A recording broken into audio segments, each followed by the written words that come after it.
Oh.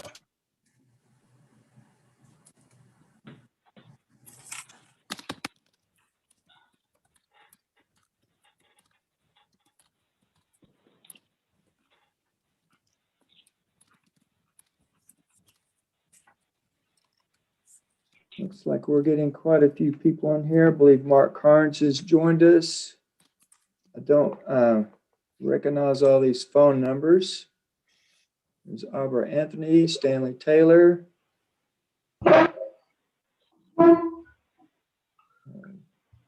Governor's Liaison Chris Fletcher has joined us.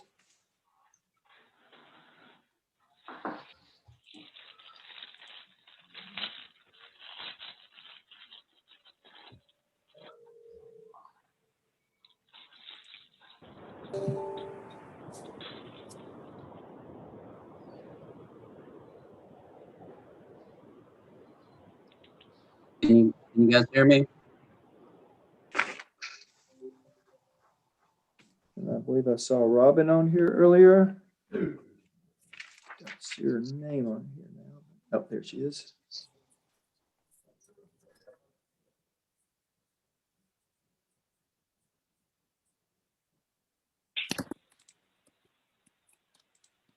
I'm going through and asking you to unmute so you can talk later, but then you can remute after you do that.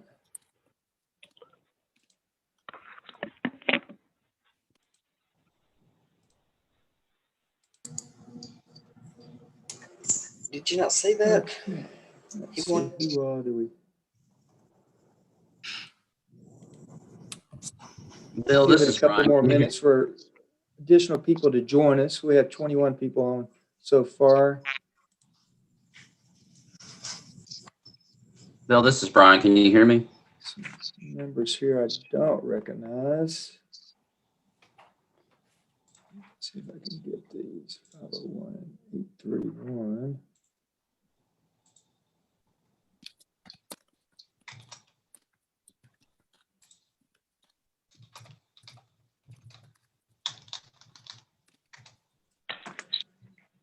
Okay.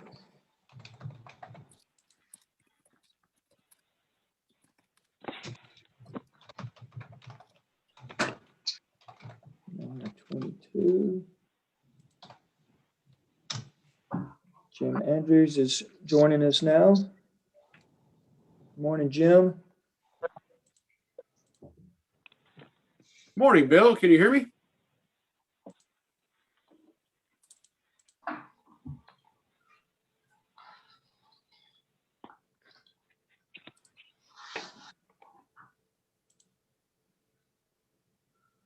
Hey, Abra. Good morning. Morning to you.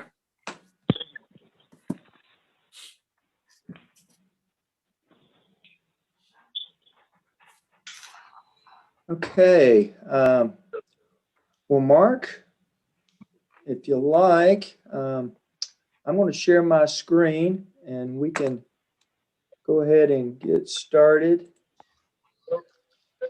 Hold on just a second. I've got a chat from somebody who's had a couple people join a little late there. Hello. Good morning. Good morning. Okay. This is Lucian Gillum. Okay. This Jim Gillum. Mike Scarda.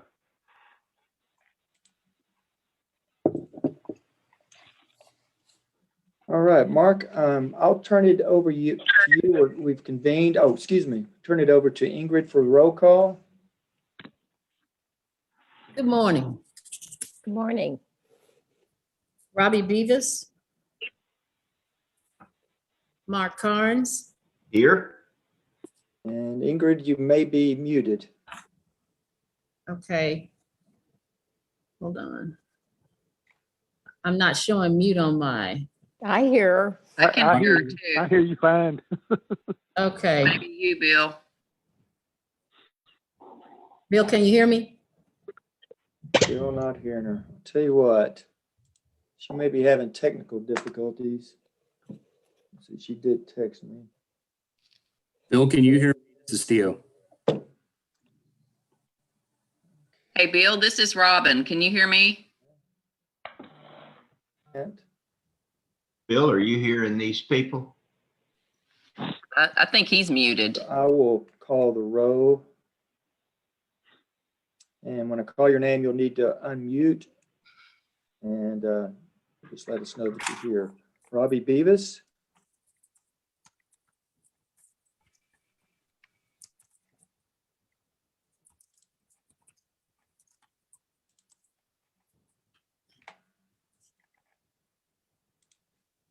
Mark Carnes, Here.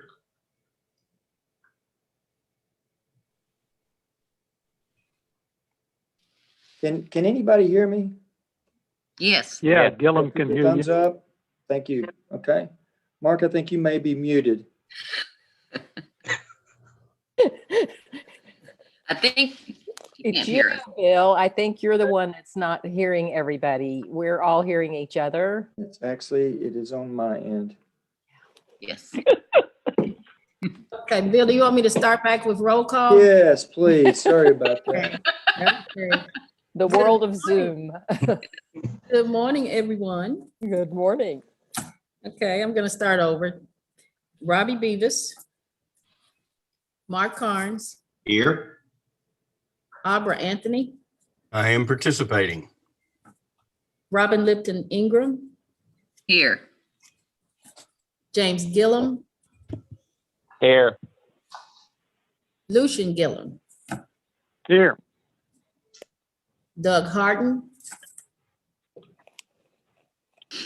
I saw Doug on here a moment ago. Did Pretty too. sure. Yeah, he was on a second ago. okay. Yeah. Deborah Hoofman. Deborah. Jeremiah Moore, Here. Mike Scarda, Here. Deborah Smith, Here. Stanley Taylor, Here. Ellen Turner, Here. and Patty Wilkerson.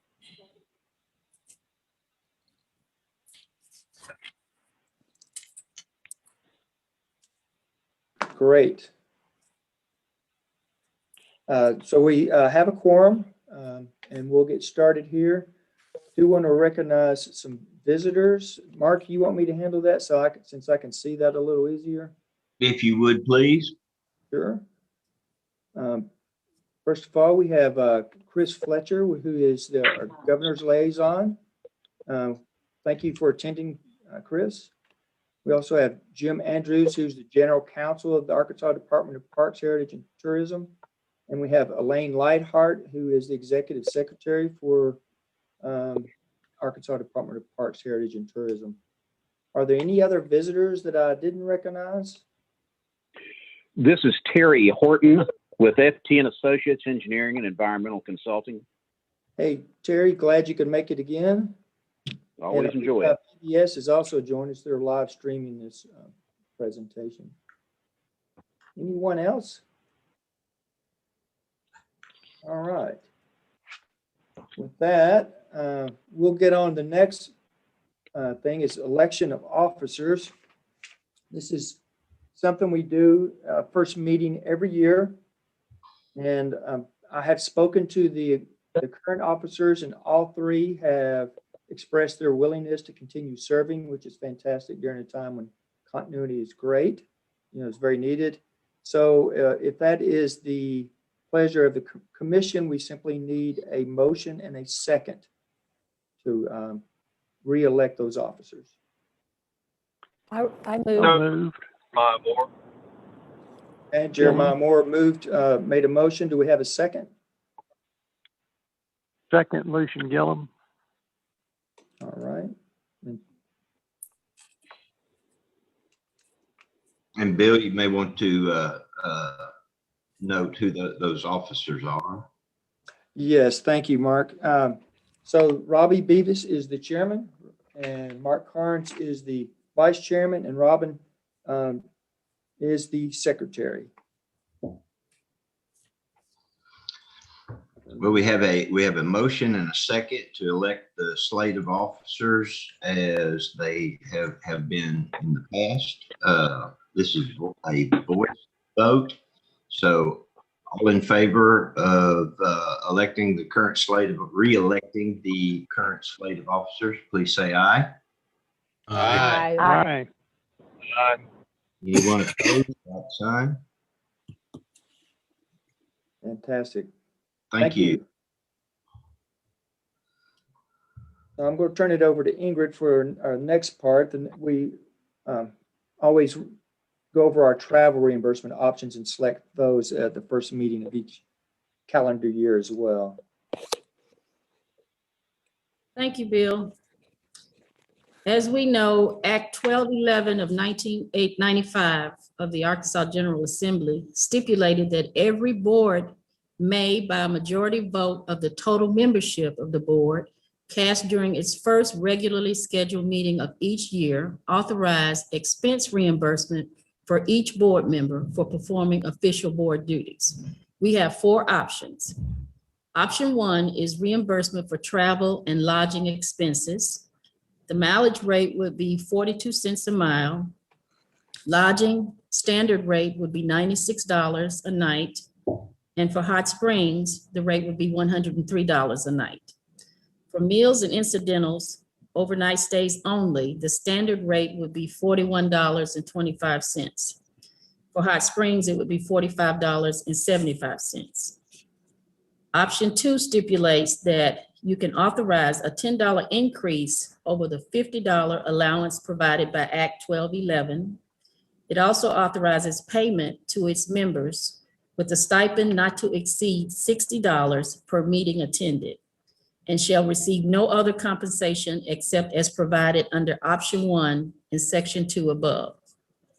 Option 3 allows Sections 2 and 3 to be combined, providing for travel expense reimbursement plus $60 per diem for each official business meeting attended. The exception to this provision is cited in Section 6 and states that no state employee shall receive any stipend under this act. Option 4, last but not least, states that any commission member may opt to refuse reimbursement expenses and/or per diem for meeting attendance. Typically, as a commission, the members have chosen option 1.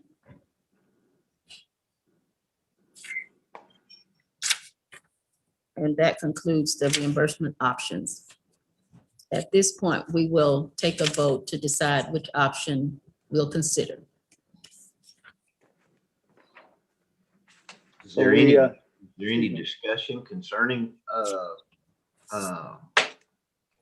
any of the 3 or 4 options? I've been very happy with option 1 for all these years. Then we would entertain a motion to continue using option 1. So moved. This is Gillum, second. Lucian Gillum. So we have a motion and a second to continue using option 1 on the travel and reimbursement schedule as presented. This is a voice vote, so all in favor of continuing to use option 1, please say aye. Aye. Aye. Aye. Anyone opposed? Like sign. Thank you.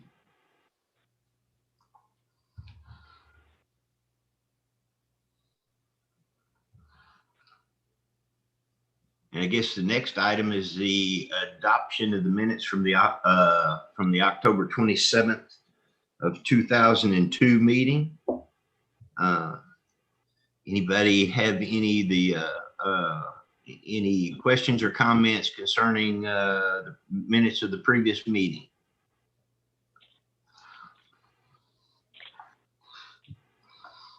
Being no comments, we would entertain a motion for approval of adoption of the minutes of that meeting. This is Lucian Gillum, so moved. Second, this is Ellen. Have a motion and a second. All in favor, please say aye. Aye. Aye. Aye. Anyone opposed? Thank you. Bill, you have a director's report? I do. That's the next item. Thank you very much. So we often think in the field of work that we do, or a lot of people also often think that the discovery stage of what we're doing is done, but yet we're frequently making new discoveries based on a number of different methods of doing so. And I want to cover some of those. But first, I do want to remind everybody, we have 22 positions that are approved for. 18 are full-time and 4 part-time, and all of those are filled currently.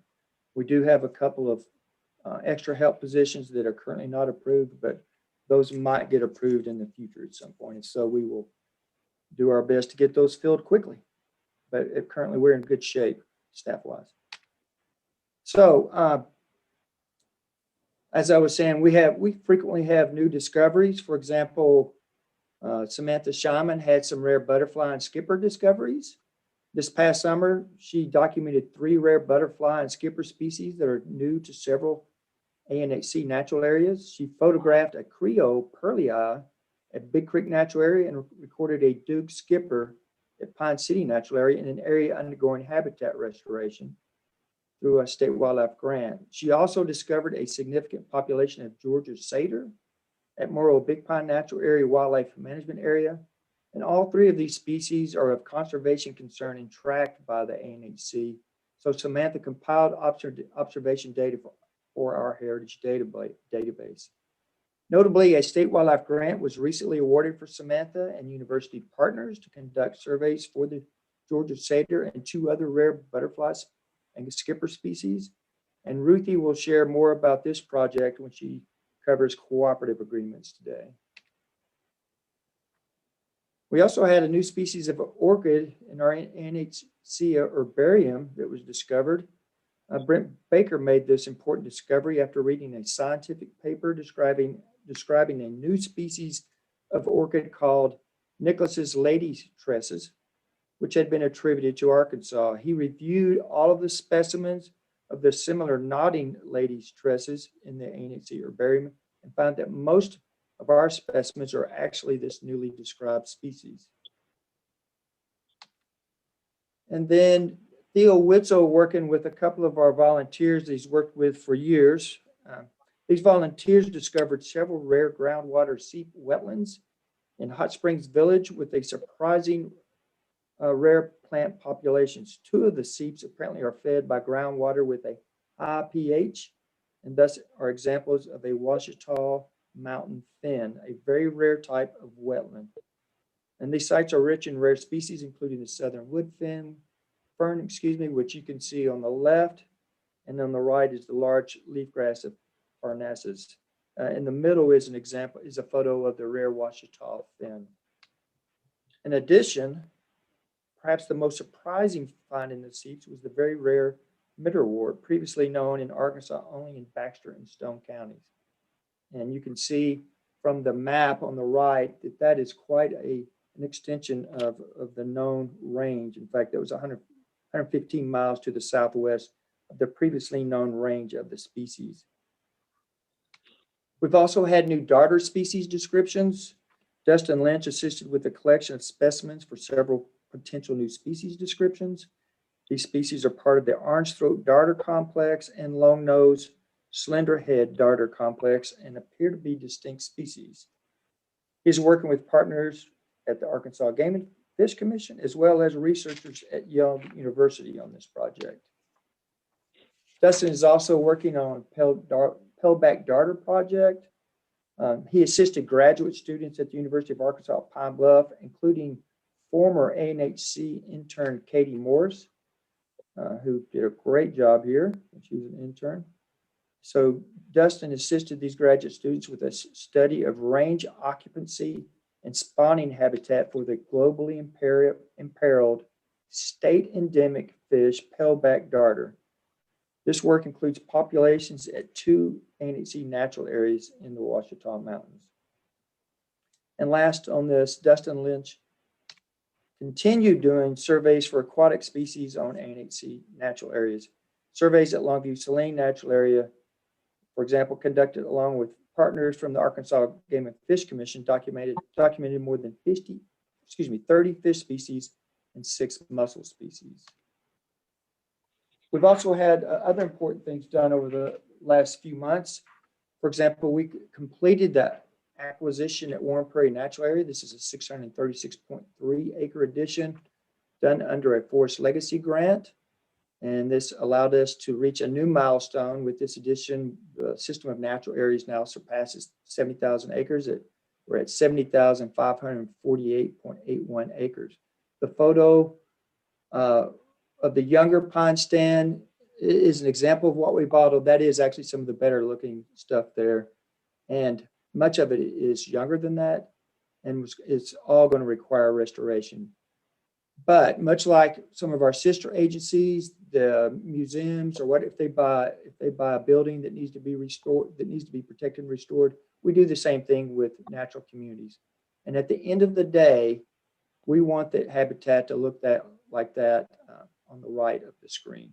Where this is habitat we've also restored, took several years, but now it is a great example of pine flatwood habitat in the coastal plain of southern Arkansas.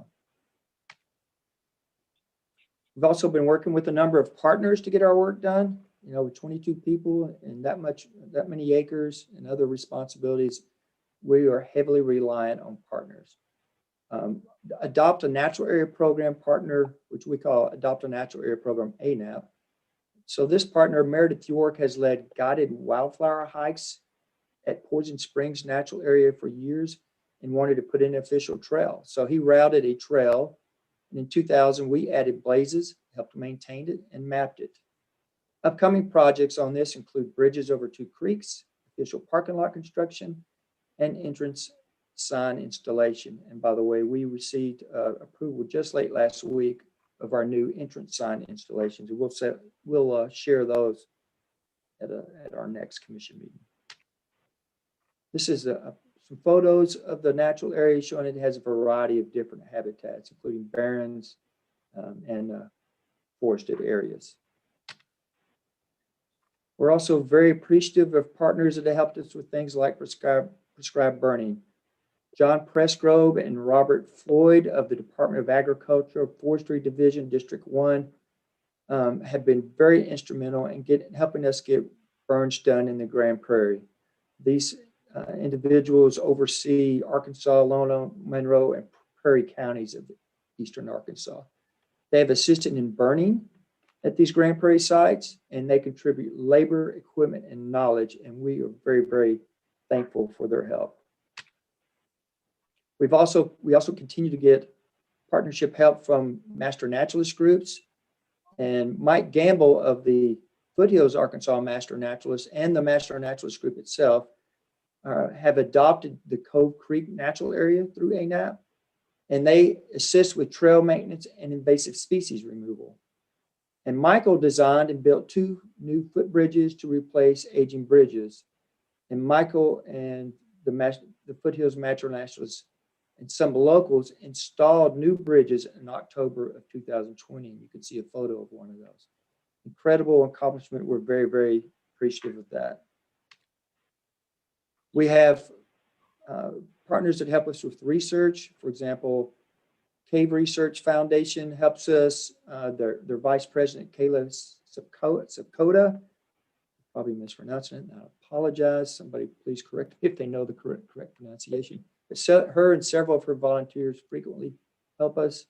They use technology, expertise, and labor to discover new caves. They measure and create maps of the caves, and they take biological inventory of the caves. And we also have partners that help us with things like graffiti, and this is a really big one, a nice story. So Arkansas State Parks has been assisting us with enforcement at several natural areas since foot traffic increased due to the pandemic and people being quarantined. One of those enforcement offers is Jonathan Willard, and he's a ranger at Lake Dardanelle State Park, and he has gone way above and beyond. He has helped clear invasive vegetation at the base of the rock at Dardanelle Rock Natural Area. And he has helped improve aesthetics and accessibility. He's also helped remove graffiti using elephant snot provided by the NHC. So we include the name of that. If you have any graffiti issues, you can Google elephant snot and graffiti, and you can find where you get this product and how to order it. But it works fantastic. And we've also continued to do education and information. Things with Master Naturalists, we've had several of those, and Leslie Patrick has been the lead on that. In fact, she was named a friend of the North Central Arkansas Master Naturalist. She was awarded this during their holiday Zoom party. And she received this recognition for several virtual training sessions she conducted for them during the COVID-19 pandemic. Others of us have also done presentations for the Master Naturalists, and Leslie has done additional ones recently. Theo Witzel has also done one recently. And I've given them a couple recently. I gave one to the Central Arkansas Master Naturalist on the Cooper's Hawk juveniles that occurred at our house, the Holloman House, in the summer of 2020. And Ruthie Berryhill wrote a newsletter article on this, and then the Master Naturalists saw it and they asked that I give a presentation, so that was fun. You can see we had 3 juvenile Cooper's Hawks that spent about 3 weeks of July in our backyard mostly. They also neighboring yards, but mostly in our backyard, which was kind of weird. And it's kind of strange to look out at your bird bath and see a bird that large. On the lower left is kind of a telltale way to identify Cooper's Hawks and tell them from Sharpshin. You can see they have these long tails. And the Cooper's Hawks, the outer tail feathers are shorter and it gives it a rounded look, and they also have this white band at the tip of their tail. And the bottom right photo is kind of a cautionary tale. When they're not in their typical perch position, in this case, the bird had its tail spread out slightly. It made it give it the square look of a Sharpshin hawk, but you can clearly see if you look right along in here, the outer tail feather is shorter than the central tail feather. And you can also see the white band at the end. So that was fun sharing that information with them. That's what I have for the director's report. Are there any questions?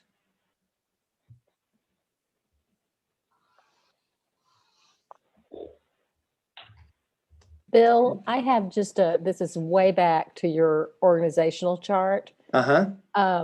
I don't know how you guys make this decision, and I haven't checked recently, but I don't think those part-time, like habitat manager, whatever you call them, like Roseanne up in Northwest Arkansas, I don't think there's contact information for her under staff. And I'd have to go back and look, but I needed to contact her, and I just assumed I could go to the staff and find her, and she wasn't listed. So I don't know. I'm sure there's some thought process that's already gone into that, but it's kind of nice since they're the boots on the ground up here, right.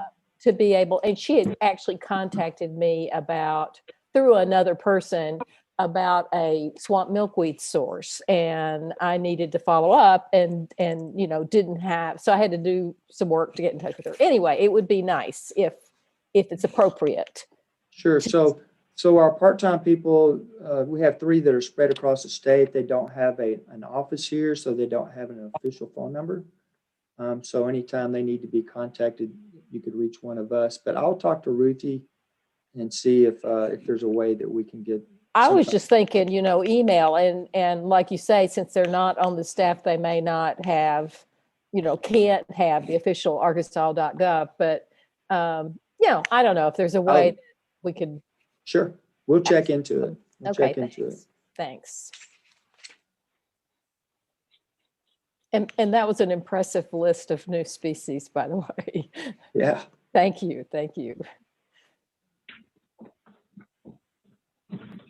So are there any other questions before we turn this over to Samantha Shyman for for her grant application presentation.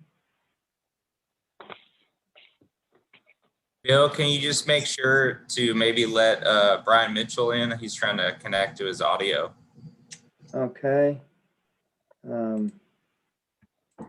Yeah, he had trouble earlier. And yeah, I will do that while they do while Samantha does her presentation. And this is the biggest, one of our biggest things of the year is to get this NCRC grant application presented to everyone and approved. And I'll let Samantha take it from there.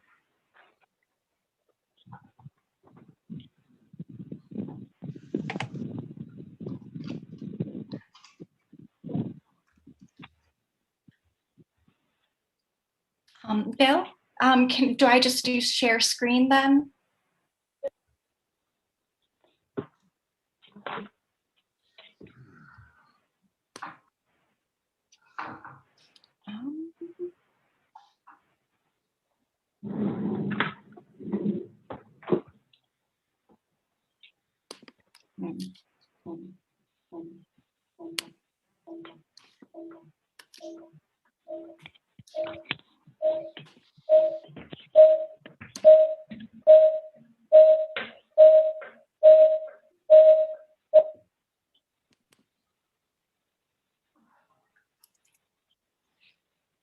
Okay.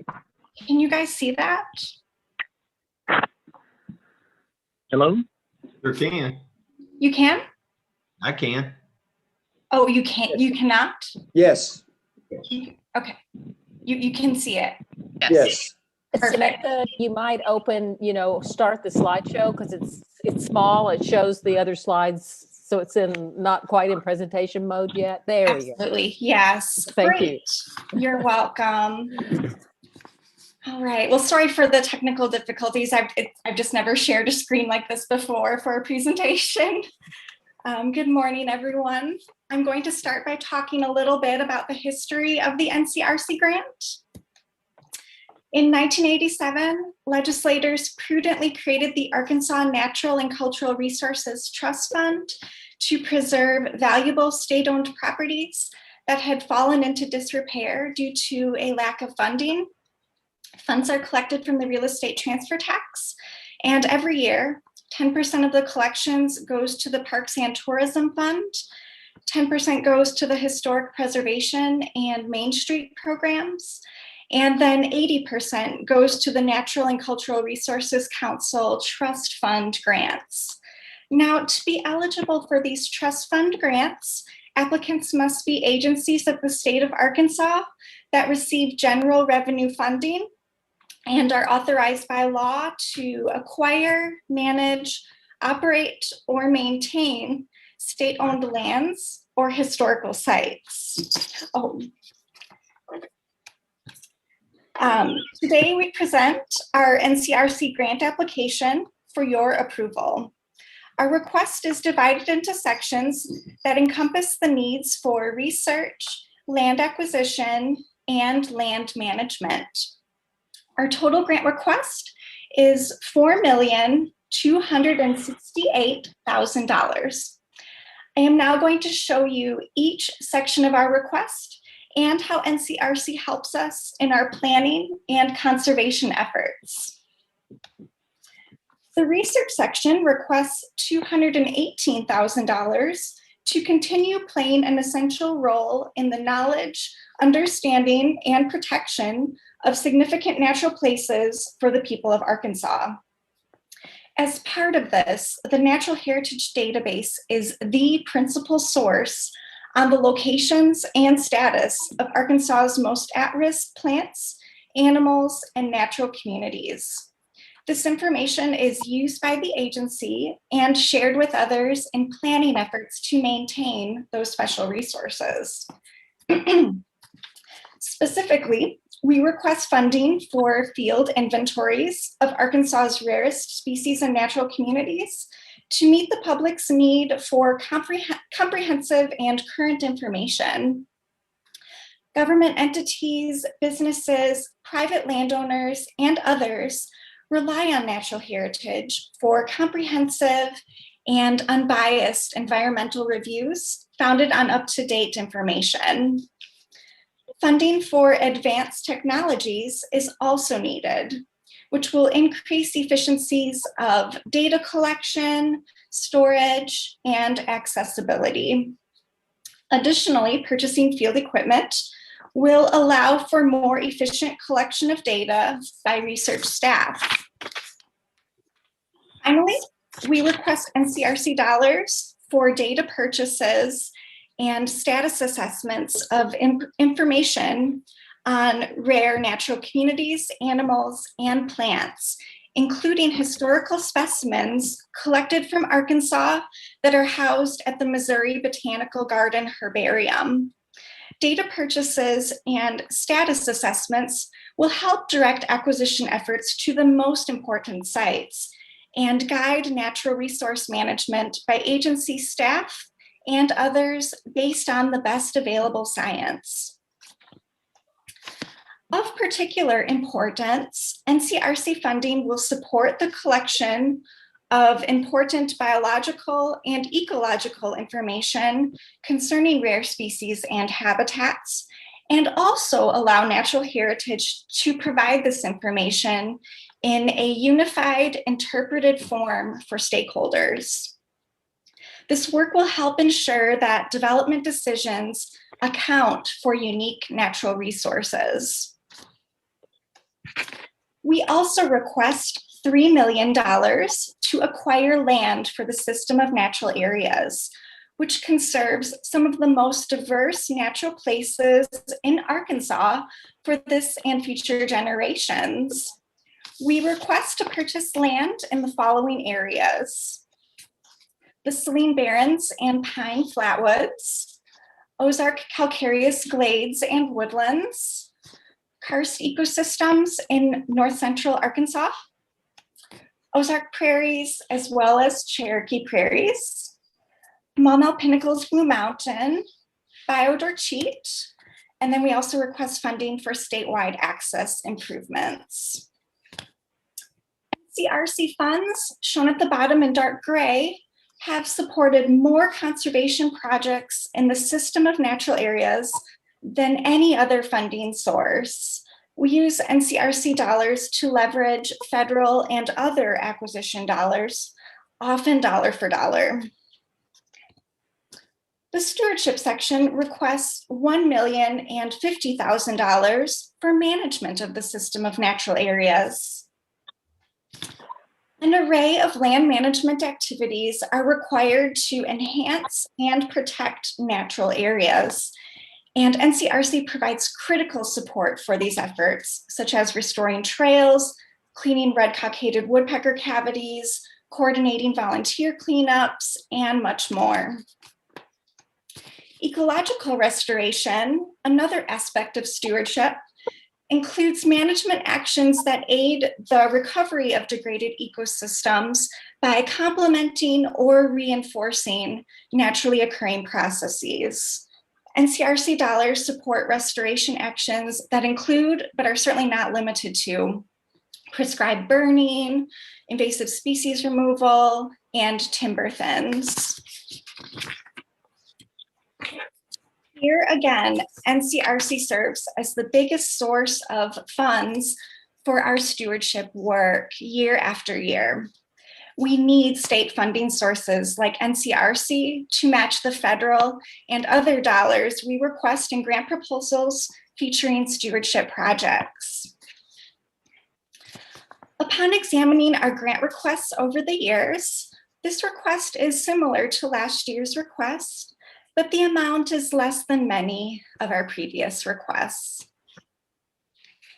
You can see that the Commission's share of funding varies from year to year, so it's important to know how the application process works.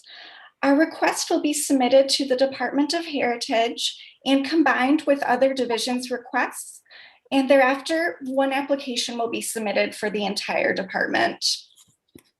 NCRC funding recommendations will be made in May. Thereafter, the department directors have the difficult job of deciding how much funding goes to each division. Last year, the NCRC Grants Council funded about $27.4 million for projects.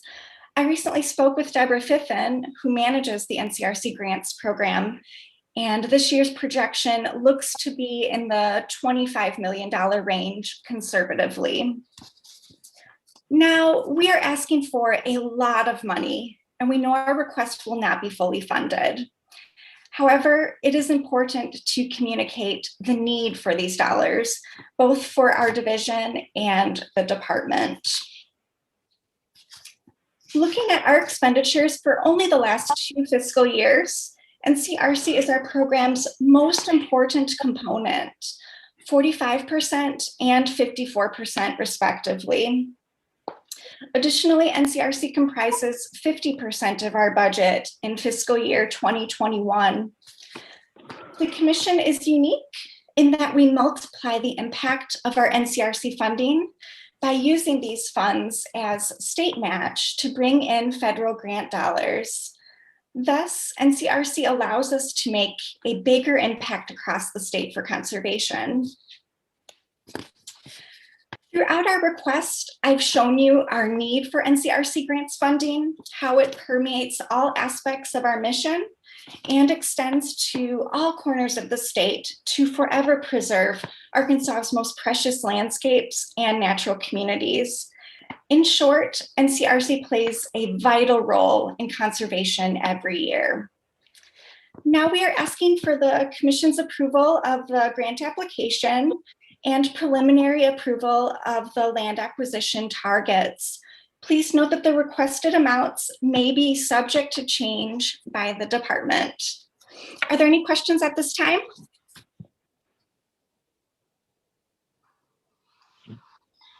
Samantha, you may not have the figure right in front of you. How do we compare on this proposal with $1,050,000 for stewardship compared to the budgeted amounts in previous years? I'm pretty sure that last year for stewardship, we had $950,000 that was in the proposal. So I think it's a little bit more. Is that what you were wondering about specifically? That's correct. In that budgeted figure, what's just categorically, what is the biggest component of the expenditure that goes towards stewardship? What activity? I can look that up. I have the grant proposal right here. I can tell you a lot of that, Mark. It's for contractors to conduct fire lines, prescribed burning, and other similar habitat restoration and management work. That is by far the largest aspects. And we have 4 primary contractors right now that we're working with. We continue to try to recruit additional ones and mentor new contractors, but that's the largest bulk of the stewardship work. We also have a good amount budgeted for parking lots and other access features, improving trails and so forth. So that's also a large part. But the biggest component is for contractors to do prescribed burning work with fire lines and so forth. So Bill, I'm going to ask you a question that you probably is not on the tip of your tongue, but you've had more and more and more participation with master naturalists all over the state. Have you guys ever tried to estimate a dollar amount regarding their contribution? I think we've kind of looked at that. I know we keep up with their hours, and I believe we may have a kind of a guesstimated rate to go for that, but I don't have that handy, unfortunately. But well, it just when you're applying for grants and doing things, that in kind, I guess that's what you call it, an in kind contribution, and I'm always singing their praises, but they are amazing. Yeah, they really are amazing, and they're so their skill levels are increasing, and also, at least I can speak for Northwest Arkansas, we have a full class. We have actually 3 full classes in Benton and Washington County each spring. So we're growing that force of volunteers, which is pretty amazing for us. Right. That's one of the things, for us, it's important for us to give these presentations like I was talking about earlier that Leslie and Theo and I have been giving, and Dustin gives Yes. them to help train them, but it's also a great way to give back, because they give so much to us. We really enjoy sharing our knowledge with them because they just soak it in. They do. And they what an investment. It That's great. Okay, thanks.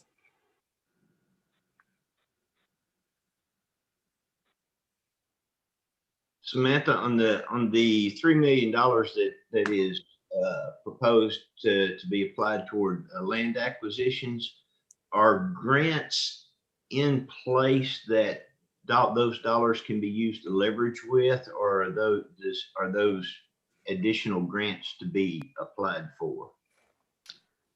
So, I mean, we do have some grants in mind right now that we currently have, like a recovery land acquisition, for which the match from these proposals goes toward.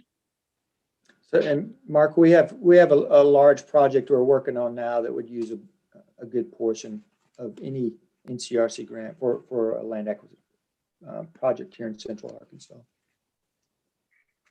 And that is one, actually, we're hoping to have a special Zoom teleconference commission meeting between now and May to present that and request approval of the commission. Okay. To move forward on that. The appraisal is just getting started, so wasn't quite ready to bring to this meeting. Yeah, there's that funding is important for leveraging that project and others that we're working on grant wise. At this time, do you guys have any feel for how this portion of the proposal fits into the total proposal coming from the Department of Heritage? I don't have any knowledge of that. And thank you. You're welcome.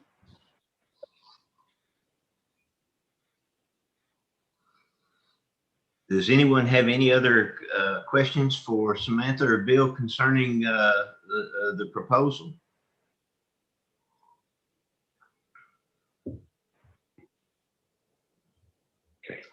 If there are no other questions, we would entertain a motion for approval of the grant proposal as presented.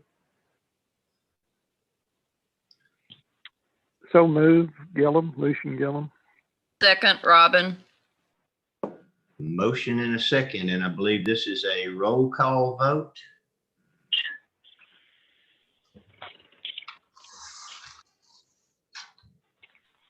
Robbie Beavis. Mark Carnes, Yes. Aubrey Anthony, Yes. Robin Lipton Ingram, Yes. James Gillum, Yes. Lucian Gillum, Yes. Doug Harden, Yes. Deborah Hoofman, Jeremiah Moore, Yes. Mike Scarda, Yes.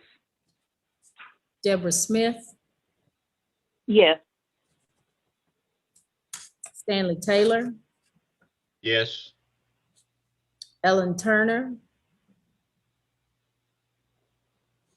Yes.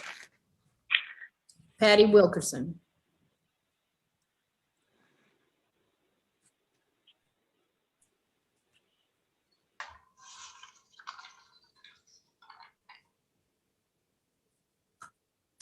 That concludes the voting. Thank you.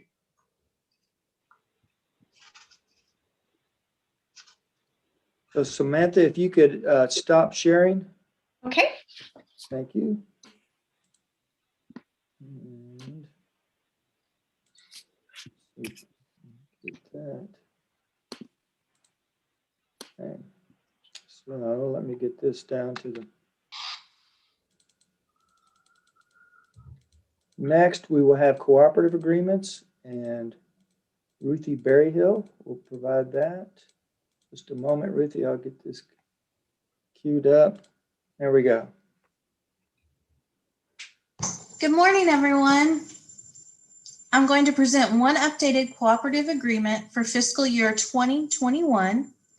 Natural Heritage is a small agency, but we get a lot done thanks to cooperative agreements with many partners.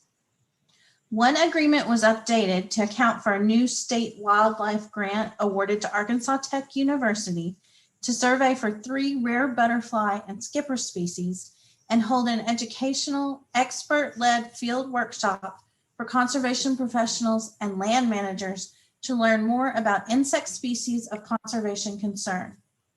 The ANHC will serve as a project partner, contributing $5,000 in match for surveying and workshop planning. No income will be generated through this project. We are now asking for the Commission's approval of this one updated cooperative agreement presented for fiscal year 2021.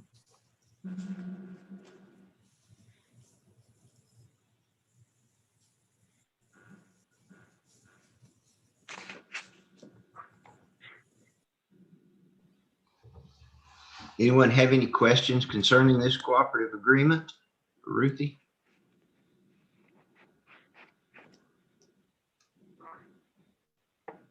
Bill, I missed this item on my agenda. Is this call for a motion and a vote? It is a voice vote. Okay. So we'll entertain a motion for approval of this cooperative agreement. Motion made, Robin.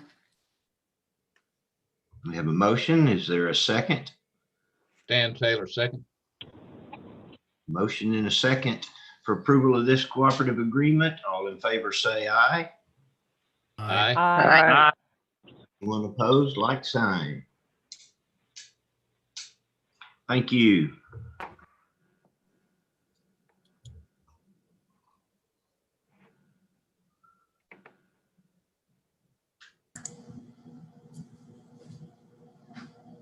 Am I up, Bill?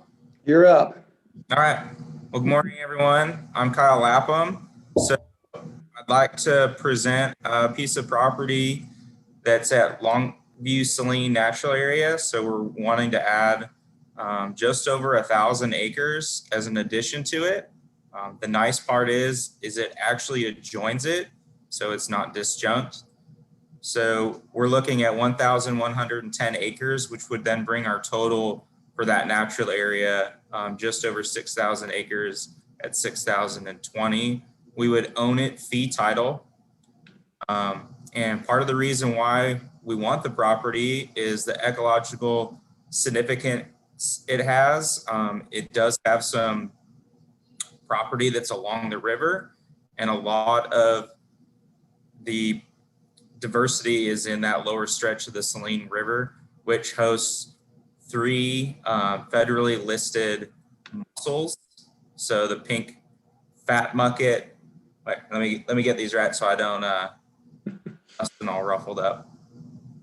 But it's the winged maple leaf, the pink mucket, and then the federally threatened rabbit's foot mussel. So there's 3 important mussels in that stretch of river. And so from this map, you can see that that far left piece in red does touch the river. And the part in blue is the current natural area boundary.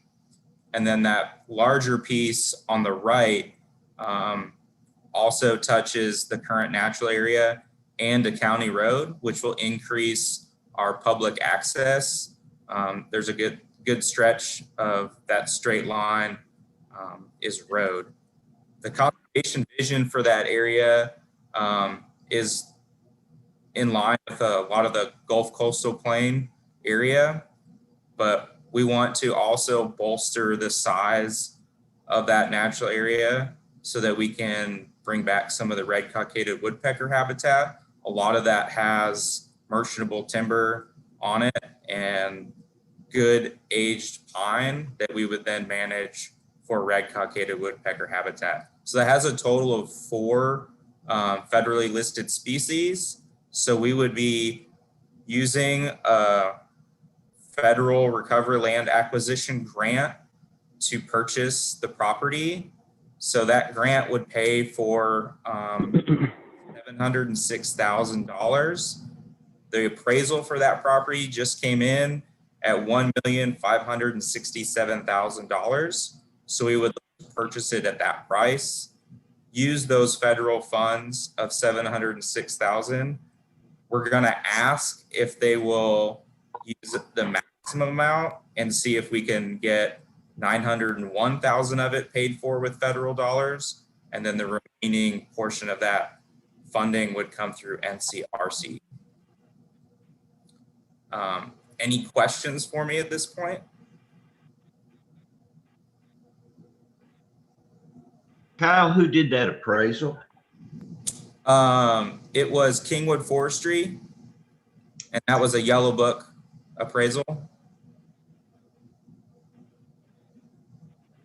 Are there Alpine? Are there any easements or anything involved crossing any of this property? I see there's still private property next to the river there. We own that chunk to the north of it. Uh-huh. But there are two in holdings. If you look at that larger red piece, there's two small in holdings in there. But it's a key piece because it borders so much of our natural area already. But the property that we're proposing for acquisition doesn't have any easements or covenants, if you will, for access to that private property. Yeah, I'm not familiar if those in holdings are requiring easements. Okay. I know from time to time we have encroachment issues down there involving private in holdings. Yes, we do. Yeah, so we will try to work with these people ahead of time to reduce any issues like that. And you know, I'm assuming this is some more of the TMO property in that neck of the woods. Yes, yeah, it's this thing has been. It was owned by somebody else when we first got submitted the grant application. Uh-huh. And then we received the word of the grant award, but by the time the grant award got to us, they sold it to somebody else. And you know, so it was, I think this was Georgia Pacific Land, and I think Plum Creek, then Malpas, and now it's these other landowners. Yeah. And this happened so fast, there could have been another one in there too, but yeah, it is either a REIT, real estate investment trust, or a TMO, tax investment management organization. It's one of those twos. I'm not two, and maybe a combination. So there's the group we're buying it from, and they have either a REIT or TMO representing them that's selling the property. How much of the Woods pine habitat is intact on this area that we're acquiring? So this big tract on the right is mostly pine. You can see there are some wet areas like right here, but this is the area, and this is probably one of the last large pieces of the pine we can get out there. So that's one of the reasons this is really important. It is mostly younger pine, but as I was talking about Warren Prairie earlier, there's not a lot of options out there. There's not a lot of mature pine habitat left. But this is upland. Whoops, I did it again. So this tract on the right is primarily upland. It's on the Deweyville Terrace, the first terrace, and then it drops off into the bottoms there.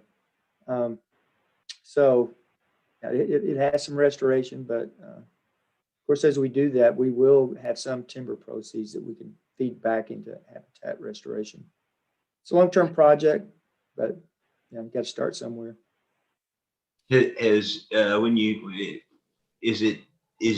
young regenerated pine? Is it planted? It is mostly planted. Yeah, unfortunately, it's mostly it's going to be loblolly pine. There are some stands in the area, some of it on the existing natural area that has shortleaf pine. But this is either, well, this is primarily planted. There's going to be some naturally regenerated. It's primarily young loblolly pine plantations. Question, how close does that come to Felsenthal? Is that right up next to Felsenthal where that It's- backs up to? Oh, gosh, I think it's like 20 Or are we miles, 25 Felsenthal's miles. further up the river? Yeah, it's a little further up the river. No, actually, I don't think it's as far as this. I think it's more like 11 miles. I'm sorry, I Okay. don't remember exactly, but as far as the crow flies, it is not that far from the. Okay. I just didn't know if it joined in any way or got close to Felsenthal. It doesn't, but Felsenthal is, and this spot are part of a bigger picture of what we're trying to do. We're Right. trying to create this stepping stone corridor. And so this site, the Warm Prairie, both are key parts of that stepping stone corridor. We know we can't protect the entire coastal plain, and even if we could, we don't have the staff or money to manage it. Exactly. But we're trying to create enough sites that are close enough together that, they can help with things like the rescue effect. If a species were to blink out, something could replace it from, nearby areas, something like Felsenthal. For this site at Longview Saline, if something were to blink out, maybe something from Felsenthal or Warren Prairie, or even from Morrow Big Pine, which is probably about 25 miles to the west. Yeah, as the crow flies, it's about 11 miles to the refuge, and it's somewhere between 16 and 18 miles, the portions that we own at Huddig Pine Flatwoods. Oh, well, that's great. And Huddig Pine Flatwoods is in Union County, and it is on the west side of Felsenthal. And of course, where we're looking here on this map, we're on the east side of Felsenthal, just northeast of Felsenthal. So really important tract and site from the standpoint of the regional planning we're doing in southern Arkansas. And the nice thing is that federal grant pays for almost half of the purchase.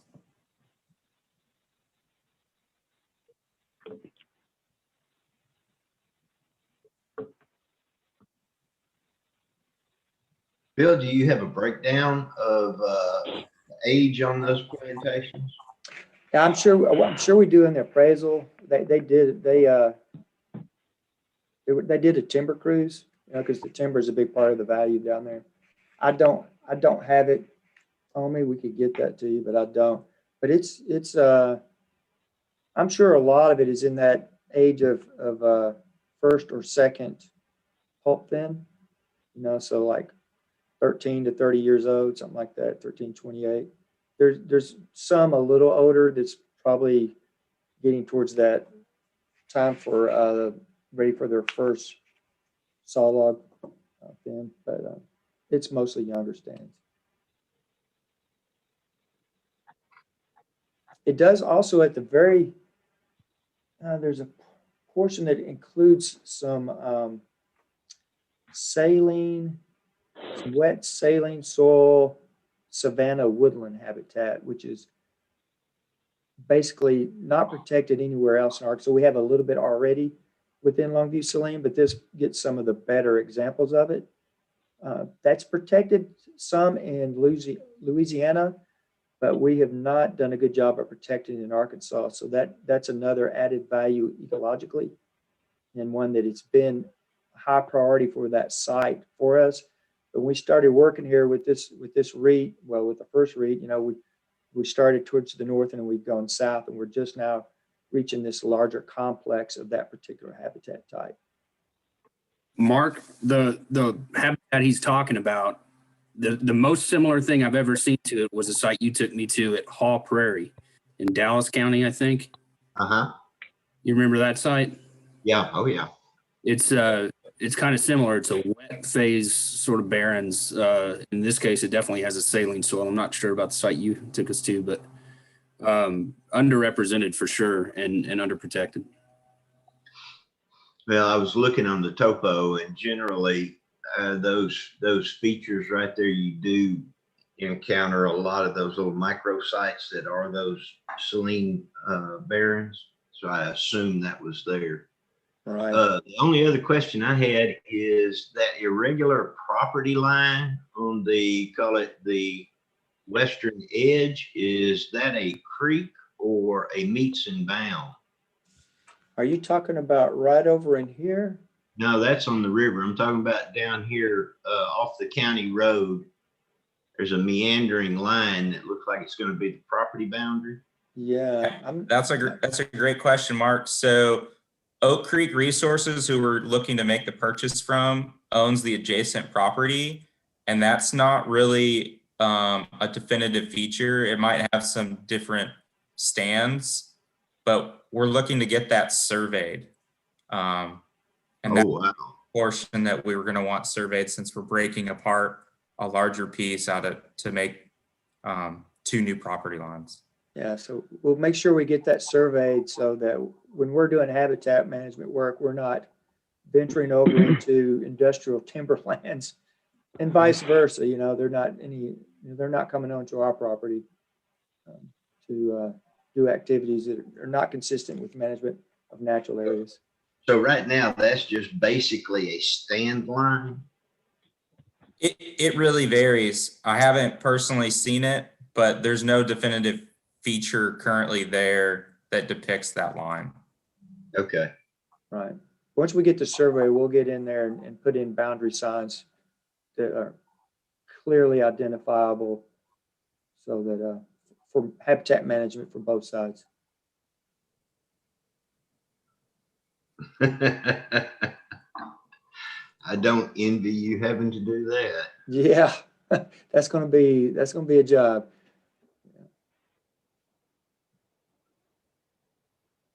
So the purchase price is based on deed acres Yes. to be determined at the survey? Well, the area that we identified, you know, when they do the survey, they'll be using a lot of this area we were just talking about, they'll be using they'll delineate it using the information we provide them. So those acres should stay the same. So that part is mostly to make sure that each side is managing their property so we can clearly market for both sides. We'll likely have the other parts delineated, but those are pretty clear. You've got is that a power line, I believe, and some other areas that are pretty clear. But that area that you were talking about is the one that's, you've got to make sure that each side knows who owns what. But that part should not change the acreage. But you know, anytime you do a survey, I mean, these acquisitions are, you know, you always know that it's plus or minus. It can be a little bit, but we think we're pretty darn close on the acreage and what it will actually be. Thank you.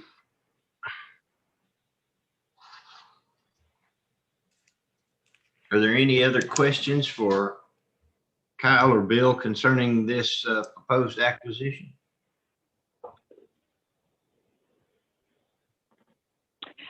This is Debbie Smith. Is there a timeline that or a hard line you're facing with the purchase? You mentioned it had changed hands once before. Is there a need to act on it now before you have the survey in place so that you have that more definitive understanding and legal description on what you're actually purchasing? Yeah, I've spoken with the representative for the client, and they've agreed that we can move forward with our approvals.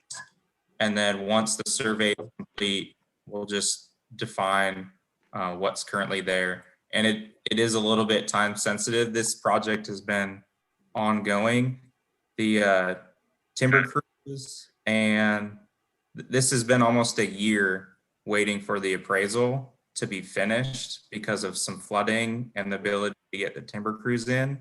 So if we would drag our feet more, we might not be able to use this year's funds, and the client might want to sell to somebody else to sell it sooner than later. And I want to add also, again, you know, a lot of this the legal description should not change. A lot of the stuff with the survey is to make sure that we're each other's managing a property, they're in the right place. So we put the legal description together between us and the landowner. Especially this part we were talking about earlier, which is the part that is a little more difficult. It's not unusual for us to get surveys afterwards for those purposes. But Thank you.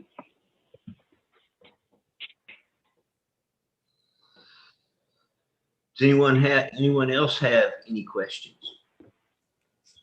Yeah, I have one. This is Doug. Kyle or Bill there, the survey was basically that y'all are requesting is for that line that we were discussing there, right? That the ambiguity in that line there, or as surveying the total acreage and laying in the line, basically the section lines and so forth like that. Wasn't part of, was it, or? Yeah, we were only concerned with getting surveyed the squiggly line that doesn't fall on the section or quarter section lines, because that's going to be the difficult part. Okay, that's the way I had it understood. So, Mm-hmm. All right, thank you. Yep.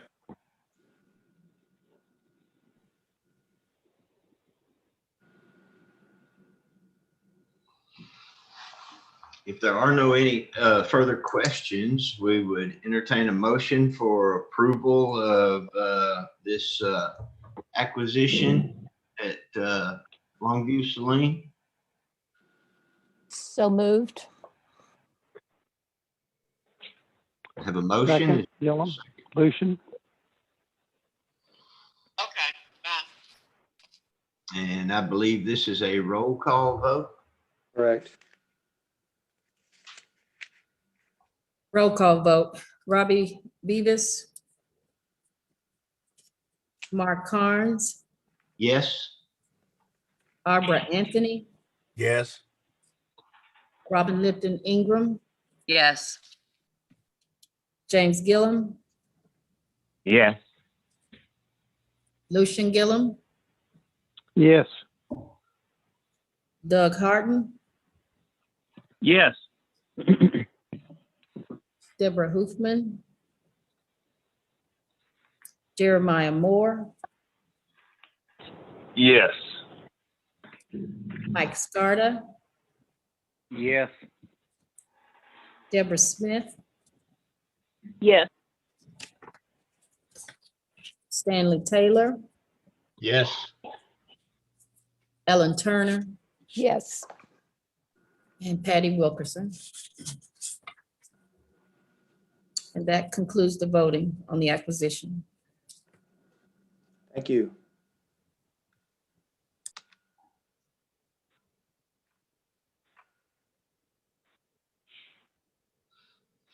Bill, you have a financial report? Next, we have management plans, and I'm Brian sorry. Mitchell will do that.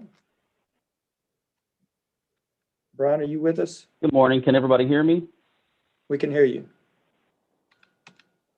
Okay, good. So for this quarter, we have 5 management plans that we are asking for approval for our review and update. These are natural areas within the Grand Prairie ecoregion. Includes Downs Prairie, Connection Grove, Tennessee Prairie, Railroad Prairie, and Ross Prairie. All of these plans were updated with editorial changes. Upon review, we decided that the changes were not substantive to warrant peer review. So it was an internal review.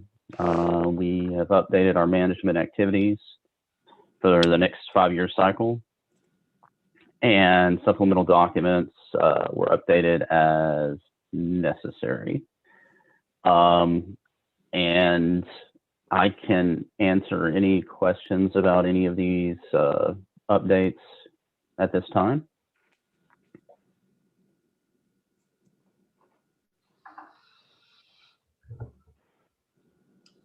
Okay, if there's no questions, we would just ask for commission approval. Thank you all.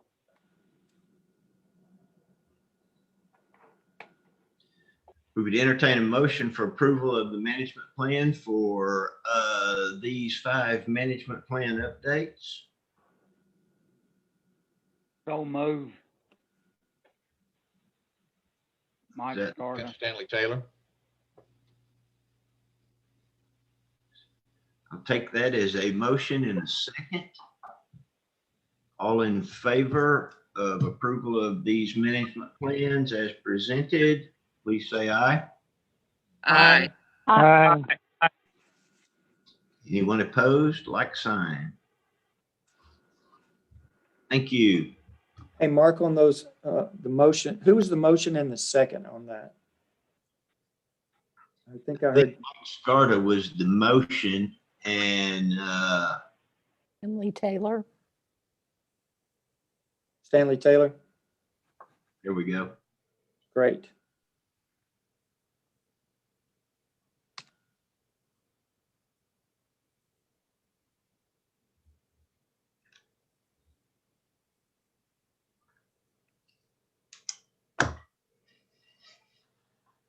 So we're now to the part you've all been waiting for. It's the exciting financial report.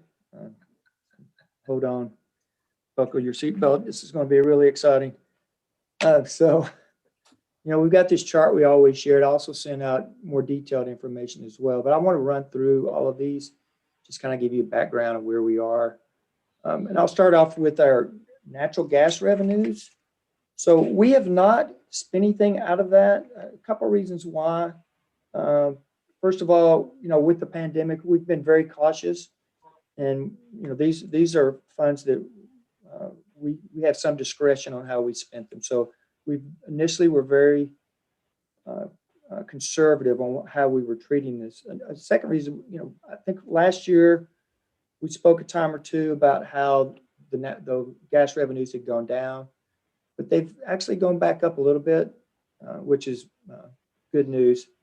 And I should say, we also anticipate spending some of this, and a good portion of what we have now, which is we have $398,794 in the account, which is great. We have $433,000 that is appropriated, and we're receiving about $8,000 to $10,000 per month, which is good news. So we should have enough cash in the account to use the full appropriation should we choose, and we do anticipate using a significant portion of this on the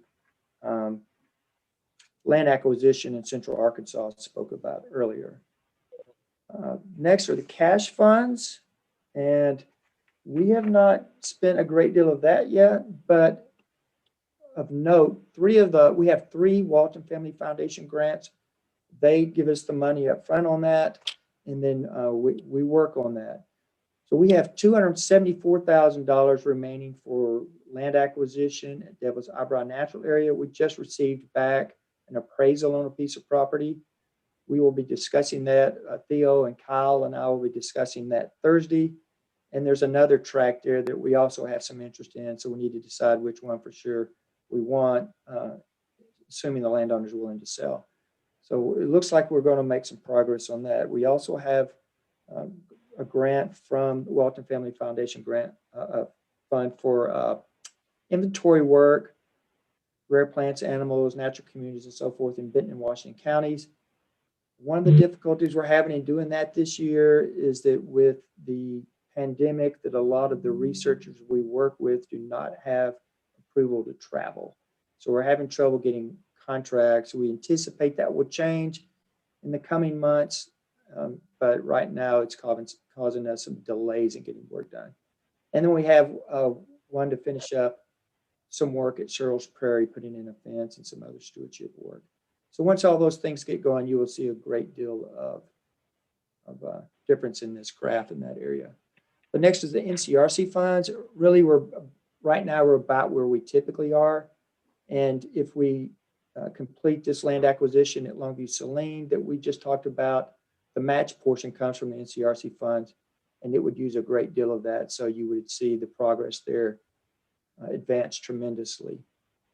Conservation tax, we're a little behind where we usually are, but do recall at our last meeting that I spoke about how we received an additional $140,000 after the first 2 months of how much we were appropriated for the year. That was what we first got, was quite a bit less than what we usually receive. And so working with our folks, Cynthia Dunlap, that she got that corrected. So we didn't have anything budgeted for a little bit for that $140,000. We also have some of the same issues getting people contracted with to do research work that we have planned out of there. But I should note that in the month of January, we've made a lot of progress. We're really a little over a third of the way on this chart as far as what's appropriated and expensed. So that's pretty much where we typically would be about this time of year. Also, $88,000, I believe it is designated as, I believe it's called special maintenance. And those funds can actually carry forward. The rest of that conservation tax funds cannot. But almost $100,000 can be carried forward. It would carry forward in the Division of Arkansas Heritage's budget, but we could see some of that come back to us. So we're, despite what it looks like there, we're actually in pretty good shape. And then on federal funds, we have a large amount appropriated for the land acquisition we just talked about. Once that gets done, you'll see quite a bit, that chart change quite a bit. And then on general revenue, it looks like we're quite a bit further behind. But again, we've been very conservative on how we spend these funds. We're trying to be very prudent. But things are looking, better from the standpoint of the economy, so it's fine to go forward. Also of note, a lot of the money the funding that we use to reimburse the commission for meals and travel and so forth for our commission meetings, we're not spending any of that. So if we been doing that, we'd be showing more progress. Also, we received about $21,000 more than we typically do. And this is one of our smallest funds. We have $96,000 appropriated this year. It's usually around 75. And we're just completing paperwork to get a purchase option that would represent about 10% of the amount that we do have appropriated. Once that gets done, we actually would be about where we typically are. General revenue is one of the last things that we spend. So that's just kind of a quick report on that, and I'll be happy to address any questions.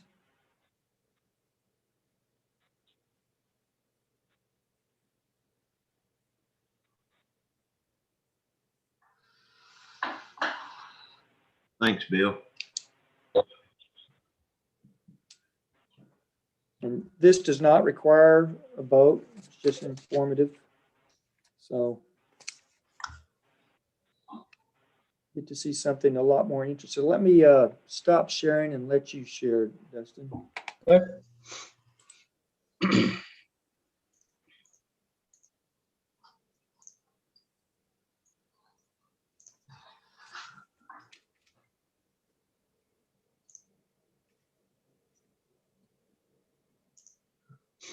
Can everybody see the presentation now? I can. Yes. Is it good? Yep. Okay.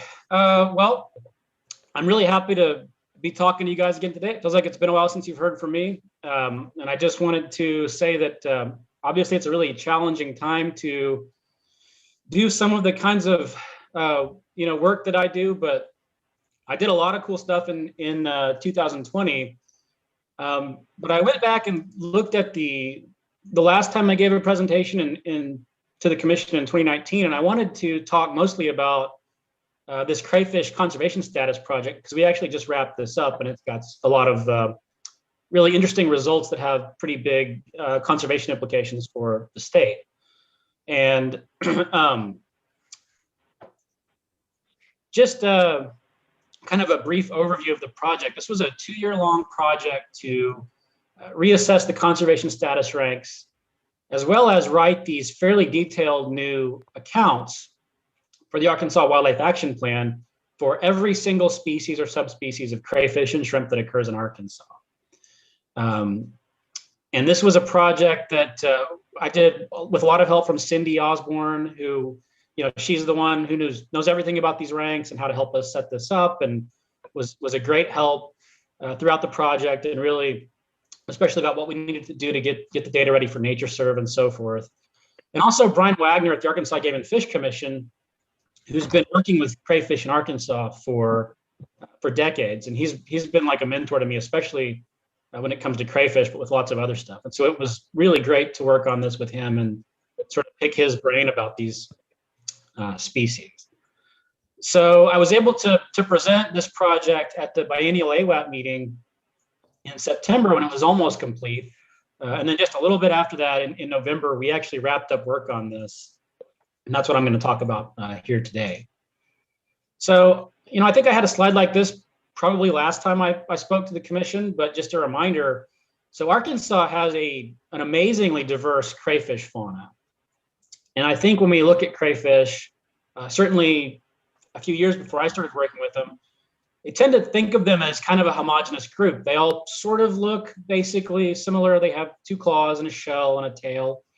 But Arkansas actually has more than 60 species of crayfish. It's the most diverse state in terms of number of crayfish species of any state west of the Mississippi River. And if you just think about the types of habitats and life histories that crayfish have, it's pretty remarkable, really. You have species that live in these kind of fast-flowing, highly oxygenated mountain streams in the Ozarks and Ouachitas. And then on the other hand, species that live in cypress swamps and oxbows, sloughs, and ditches in the lowland parts of the state. It's completely different habitat. You've got cave-dwelling species that basically never see the light of day. And then you've got this remarkably diverse group of primary burrowing species who spend almost their entire lives, like 95% of their time, completely underground in these tunnel systems. And we would never even know they were there if we didn't see the chimneys that they leave behind. So, as I said, more than 60 species, 14 state endemic crayfish, and a good portion of those 14 are these primary burrowers that are just really mysterious, difficult to study, difficult to get a handle on in terms of what their conservation needs really even are. I'm going to touch back on the importance of these conservation ranks. I do this in any talk where I'm going to be talking about things that we're doing with them, because it's really important to understand how they work and why they are important. This is a system that's used to prioritize actions that we take to protect and conserve species. It was a methodology developed in the 1970s by the Nature Conservancy, and then it was adopted by all the state heritage programs. So every state has a state heritage program. ANHC is the heritage program for Arkansas. And together they all form this heritage network, which is the largest repository of biodiversity information in the world. And it's really cool that we all use this really consistent methodology of talking about how rare things are and kind of prioritizing what things we need to protect. There's only so much we can really do. So it's very important to know if a species is, really in need of some focus, or maybe one that we can not focus on as much. So this species in this photo, for example, the slender wrist burrowing crayfish, this is a state endemic. It's just found in Arkansas in a tiny area. Basically, it's a single set of ditches along a single state highway in the southern part of the state, on the county line between Columbia County and Union County. These are the rank definitions, which again I've touched on before. But when I talk about something having a higher rank, that's a lower number, right? So if something's a 1, it's really rare. Every species of plant and animal in Arkansas gets both a G rank and an S rank. So how rare it is globally, and then how rare it is in the state. So the rarest something can be is a G1, which is critically imperiled globally. G2 is imperiled, G3 is vulnerable, G4 is apparently secure, and G5 is secure. Ranks can be borderline, so you can have a G1, G2, meaning it's somewhere between critically imperiled and imperiled. Then every species also has an S rank, which is the same scale. And so, for example, something could be fairly common globally, maybe a G4, G5, but it barely makes it into Arkansas at the periphery of its range, and it might be considered really rare in Arkansas, but not rare overall. So really important that each species has an accurate rank both globally and within the state. Now at ANHC, we keep track of anything that's a G1 through G3 and or S1 through S3. So those are the species that we like to keep close tabs on. These ranks have a lot of implications. When something goes onto our tracked species list, those are the species that we keep track of as element occurrence records. That's a little bit more involved than a simple observation. There's a lot more data that goes into it. And the data on those EORs is used for all kinds of things. So environmental reviews, partnerships with other agencies, stream mitigation, and then really important is targeting conservation priorities. So things like land acquisition. If a tract of land is supporting some species that have these really high ranks, that's something that we're going to be more interested in. And then it also translates very directly into SGCN status. So if you've heard species of greatest conservation need status with the Arkansas Game and Fish Commission, any animal that we track as an S3 or higher goes on to that list. So that's a way that ANHC and AGFC are closely tied together in determining how rare things are. And then beyond that, the ranks are incredibly important for determining AGFC's priority score for each species.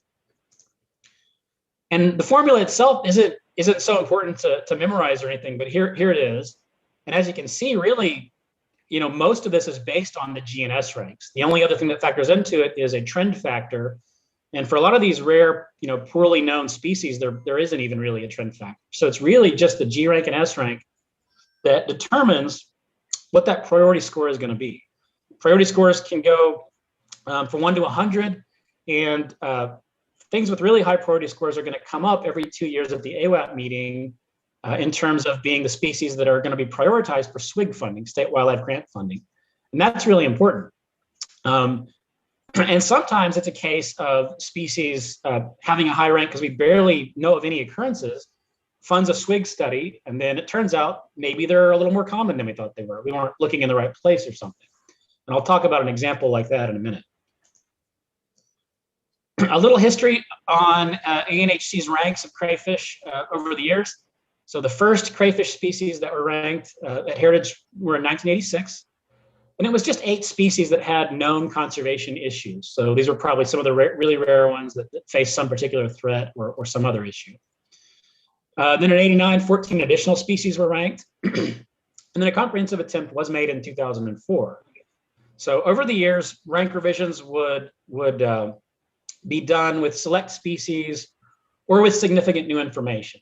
That's a really important concept, which is, these ranks are based on the best available knowledge we have at the time, but they shouldn't really be viewed as something that's completely static. We want them to reflect new knowledge or new trends.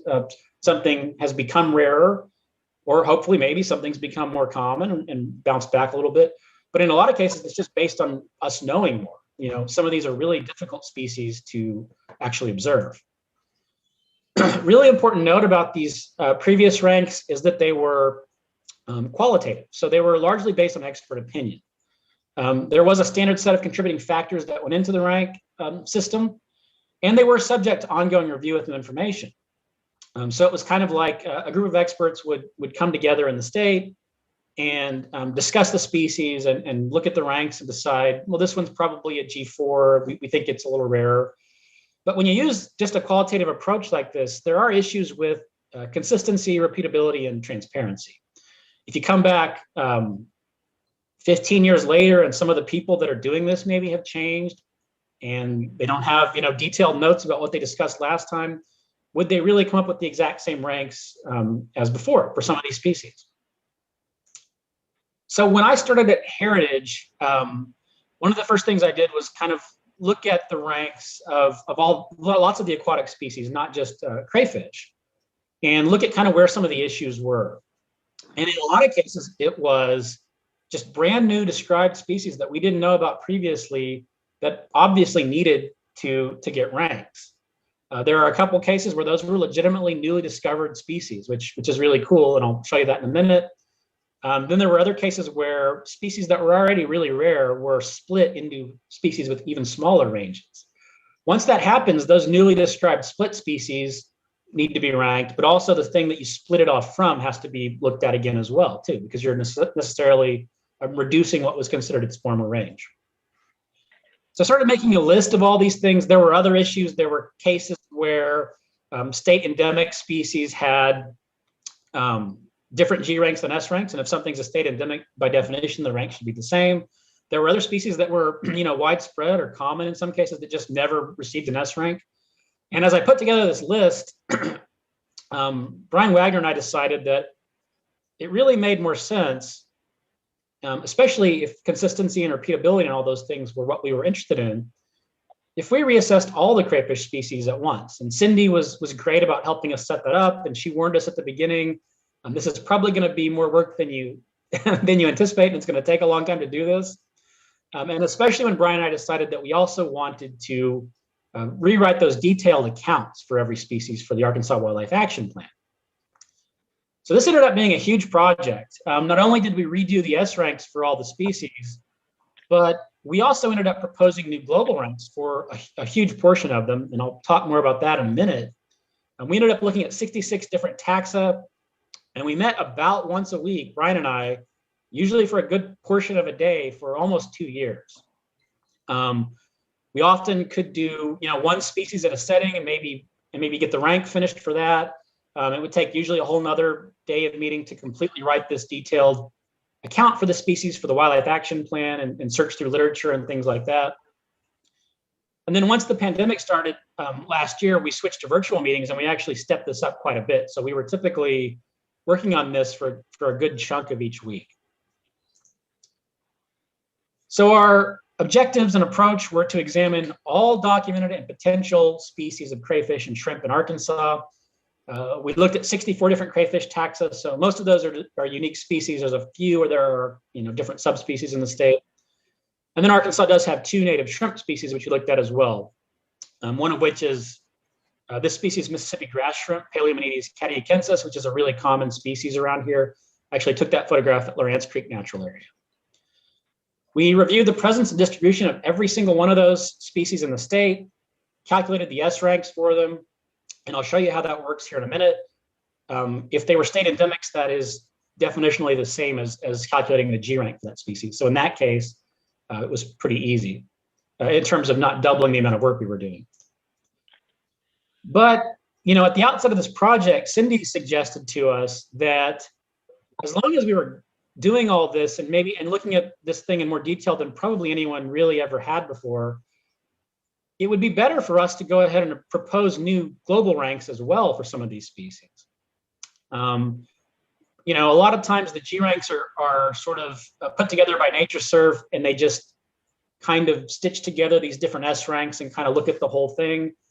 But if we were doing this methodology, as long as the range wasn't too large, we could, and as long as we could work with experts in other states, we could look at these things in terms of their entire range and propose new G ranks as well. This is incredibly important. If you go back to that formula for priority scores, for example, nothing is weighted more heavily than that G rank. That's just really important. So what we ended up doing was proposing that we do this for all limited range or regionally endemic species. Those are ones that we shared with just 1 or 2 other states. So a good example of that is the crayfish in this photograph, the Little River Creek crayfish, Taxonius leptogonopodes, which is native to a single watershed. So this species' entire range is the Little River watershed in southwest Arkansas and southeast Oklahoma. Straddles the state line, and so this was a classic example of one where it made sense to look at the global rank as well. Really important when we did this, if we're going to be affecting the rankings of these species that occur in these other states, is that we worked closely with experts in those states from their heritage programs and other professional people and crayfish researchers in the affected states. The other half of this that was probably even more work in terms of time to create this content was completely redoing these AWAP species accounts. So these are pretty detailed documents for every single species that occurs in the state. And it includes things like monitoring strategies, where the data gaps and research needs for each species are, what are the specific problems faced by each species, what are meaningful conservation actions that we can and should take for these species that would help them, and then comments, and those included things like a lot of times taxonomic history and descriptions of the species and their habitats. And then really a big one and an important one was that literature cited. We wanted these documents to reflect everything that we know that's been done for these species. And in many cases, there's a lot of new, really recent literature directly because of this process. It's almost like a feedback loop in a way, because we've done SWIG funding for studies for some of the rare species in the past, and those have produced great new papers. And really important to kind of put those back into the accounts so that people have a comprehensive list for every species. So a classic example is this really interesting crayfish. One of my favorites, the Hubs crayfish, Cambarus hubsii, which was subject of several new papers that came out in recent years, and we wanted to put that back into the account. So these are pretty detailed documents as well. Most of these meetings consisted of Brian and myself, and then we would get feedback from Cindy as we went along on stuff that she could help us with. But we had a lot of help from other people. Everything we did was periodically reviewed, usually in a batch of 4 to 6 species by the AWAP Crayfish Taxa Team. And that included people from the Game and Fish Commission, myself for Heritage, researchers from the University of Arkansas, Fish and Wildlife Service, and Department of Transportation, all of whom had some expertise in crayfish.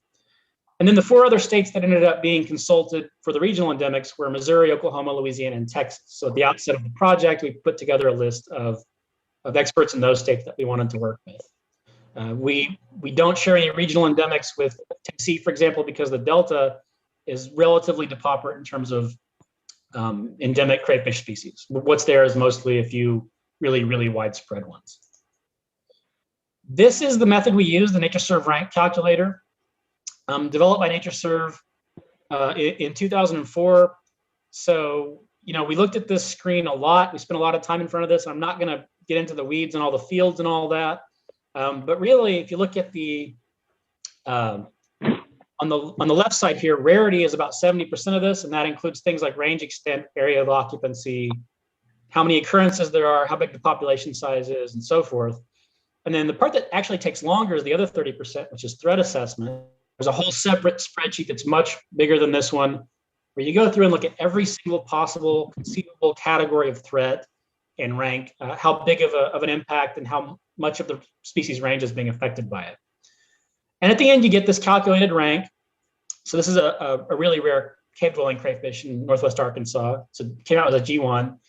And then there's still room at the end. There's some wiggle room for us to adjust that if we feel that it's needed. Now, as much as possible, in the spirit of this project, we tried not to do that unless there was a really good reason to do so. And then if we made an adjustment, we would have some reason backed up, usually with some sort of literature that explained, well, this one maybe we think should be a little rarer because of some history parameter or something that wasn't quite captured in the form. I talked about those new species that were sort of the catalyst for this project that really got us into it. 2 of those were legitimately newly discovered species in the last few years. One is this caramel crayfish on the lower right there, this really beautiful primary burrower that spends most of its life underground, just known from a couple ditches in Sevier County and then adjacent southeast Oklahoma. The other one that's even more mysterious is that Red River painted crayfish, which is mostly found in the main stem Red River. That's a really difficult habitat to sample for crayfish. It's pretty poorly known. There's one occurrence in Arkansas that we know of, and that's one we would like to get more information on. And then, even more important probably in terms of conservation was the split of an already incredibly rare, one of our rarest crayfish, the coldwater crayfish, which was already an S1 species, into 3 species with even tinier ranges. Most of them endemic to a single, main stem river in Northeast Arkansas. Spring River crayfish and 11-point river crayfish, which both, the project ended up being G1 S1 species. So as rare as we could possibly consider them. And then in terms of the overall results of the project, as I said, we looked at 66 different taxa. 3 of those we decided there was no real evidence that they actually occurred in Arkansas. And so that's important too, that we remove those from the, from the list of species in the state, because if they don't really occur here and they're known on one kind of really nebulous occurrence from the 1900s or whatever, they're going to come out with a really high S priority. And if they're not really here, there's no real evidence of it. We don't want to be, prioritizing them heavily. So we ended up calculating 63 different S ranks for species and then 40 G ranks, which really tells you that if 40 out of the 60 or so crayfish in the state are at least regional endemics, if not state endemics, a lot of our species are fairly limited in range. And then the real big result, or the real big take home, is that at the end of this project, we ended up with 18 species that we are saying should be added to the ANHC tracked species list, and that directly translates into SGCN species status for game and fish. So these are 18 species that need some attention as tracked species and as species of greatest conservation need that really wouldn't have been getting the focus before this. Breaking it down just a little bit more, in terms of the S ranks, so we looked at 63 of those, 26 were new, so there were those 4 newly described species. And then 22 actually were previously known, but had just never received ranks for whatever reason. In a lot of cases, those included things that are pretty widespread. So it's kind of widespread, it's kind of common. Maybe nobody's, thought of it as very important to give it an S rank. But while we were doing this really thorough process, we felt it's really important that every species that occurs here have a rank for the state. So a good example would be something like this ditch fencing crayfish, Faxinella clypeata, which is a species that's really common in the Delta and coastal plain. And I think this one came out to like an S4, S5, and it's a G5 found throughout the Southeast United States. But it's important to know down the road, on surveys where somebody says, I just noticed we used to see these all the time, and now we're not seeing them as much. We can go back to the rank calculator and all this documentation and look at exactly what went into it, all the threats that we analyzed, and maybe form a hypothesis about what's happening. So we did that for all those species, and that resulted in 22 new ranks for previously known but unranked species. There were 37 that were previously ranked, and of those 9 increased in ranked were considered more rare in the state. 17 actually decreased. So this was definitely not an exercise in just making everything rarer. Like I said, we wanted this to be a completely transparent, kind of objective process as much as possible. And it's not too unusual that some things are more common than we thought they were because of all the increased research in recent years, especially looking for some of these things in habitats that are sort of under surveyed. And then 11 retain the same rank. In terms of G rank results, as I said, we looked at 40 of these. For those new species, 36 were previously known that met our criteria. So this was kind of the opposite trend. 14 of those increased in rank or were considered more rare, and then 7 decreased in rank and were considered more common. Just to give you 2 species as examples, really good example of an increased rank. This is the cold water crayfish. Was already considered endemic to a very small range just in Northeast Arkansas, Southeast Missouri, the 11 Point River, Spring, and Strawberry Rivers. Well, they split that into 3 species. And so now what's left is it's really just one population in the 11 Point River, facing high threat levels in the area. So this went from a from a G2 to a G1 species, critically imperiled. It was already considered an S1 in Arkansas, since it occurs in both states. So we already had it as rare as you could. And then an example of a decreased rank is this really beautiful little crayfish, Williams crayfish, found primarily in like intermittent stream habitats in Northwest Arkansas. Really, this one was an S1 species before, and it was therefore a high priority species, and it was the subject of SWIG funding and then an AWAP study to study its distribution and really target areas where they thought that it might be. And as a result, we added tons of new occurrences over the last few years. And we know now it's quite a bit more common than we thought. Still a tracked species, but it went from an S1 to an S3. This entire project, I actually wrote an article about, if you want to read more about it, for our crayfish themed newsletter last year. I wrote several articles for that, and Thea wrote a couple as well. So I kind of have more detail on this. I'm also giving a talk about crayfish that will include this stuff in a little more detail at the Central Arkansas Master Naturalists in March.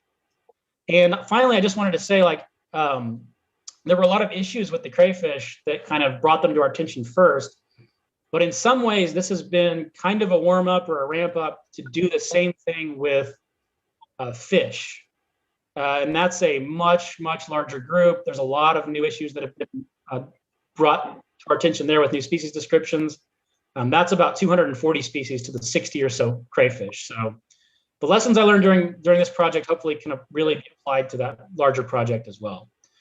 And finally, I like to close these just with a few cool photos from natural area surveys that I've done.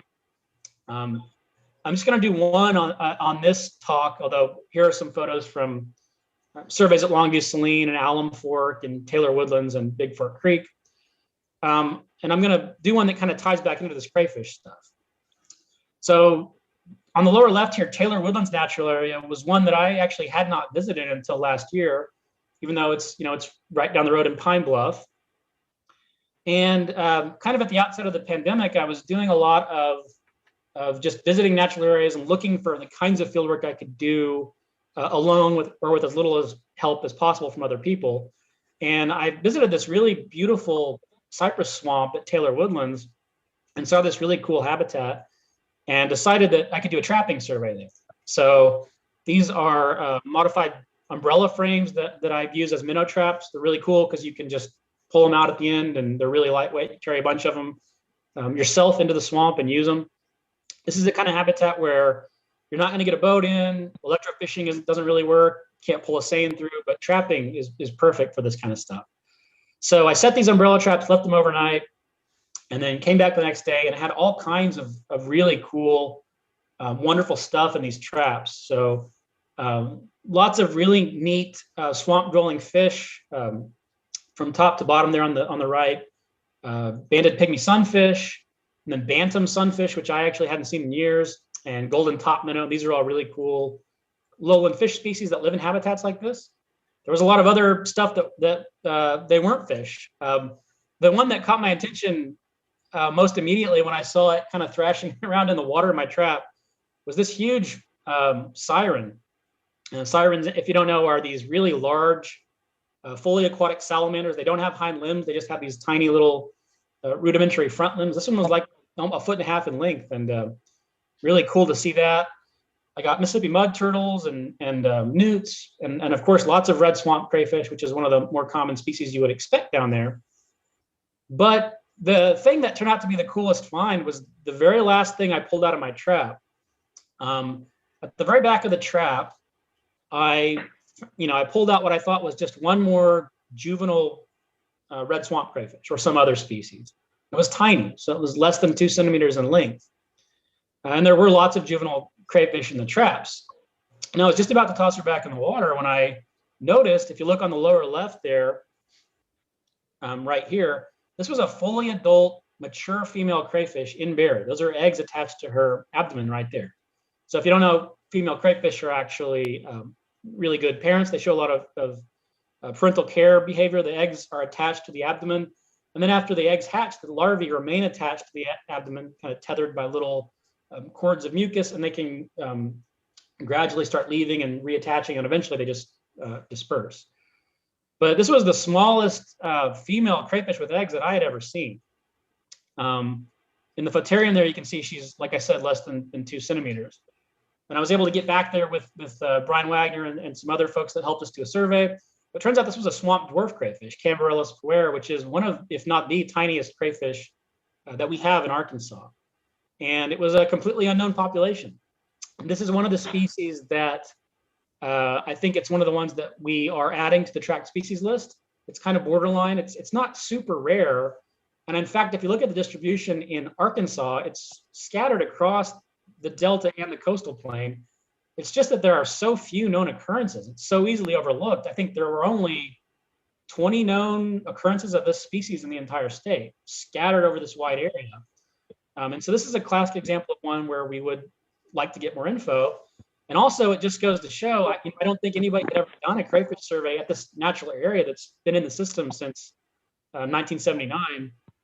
And on this trapping survey, I discovered these, and it was just a really cool find. As usual, I'd like to thank my project partners. There's very little that I do in research here that isn't directly tied in with partners from other agencies or universities or others, especially Game and Fish Commission, but also the Wildlife Service, Forest Service, Nature Conservancy. And even though this talk was mostly about crayfish, I can't resist putting this one really cool slide of a scaly sand darter that I took at Longview Saline. This is buried down in the sand off the coast of a little island there called Horsehead Island at the boundary of the natural area from a survey last summer. And with that, if anybody has any questions about the project, I'm happy to answer them.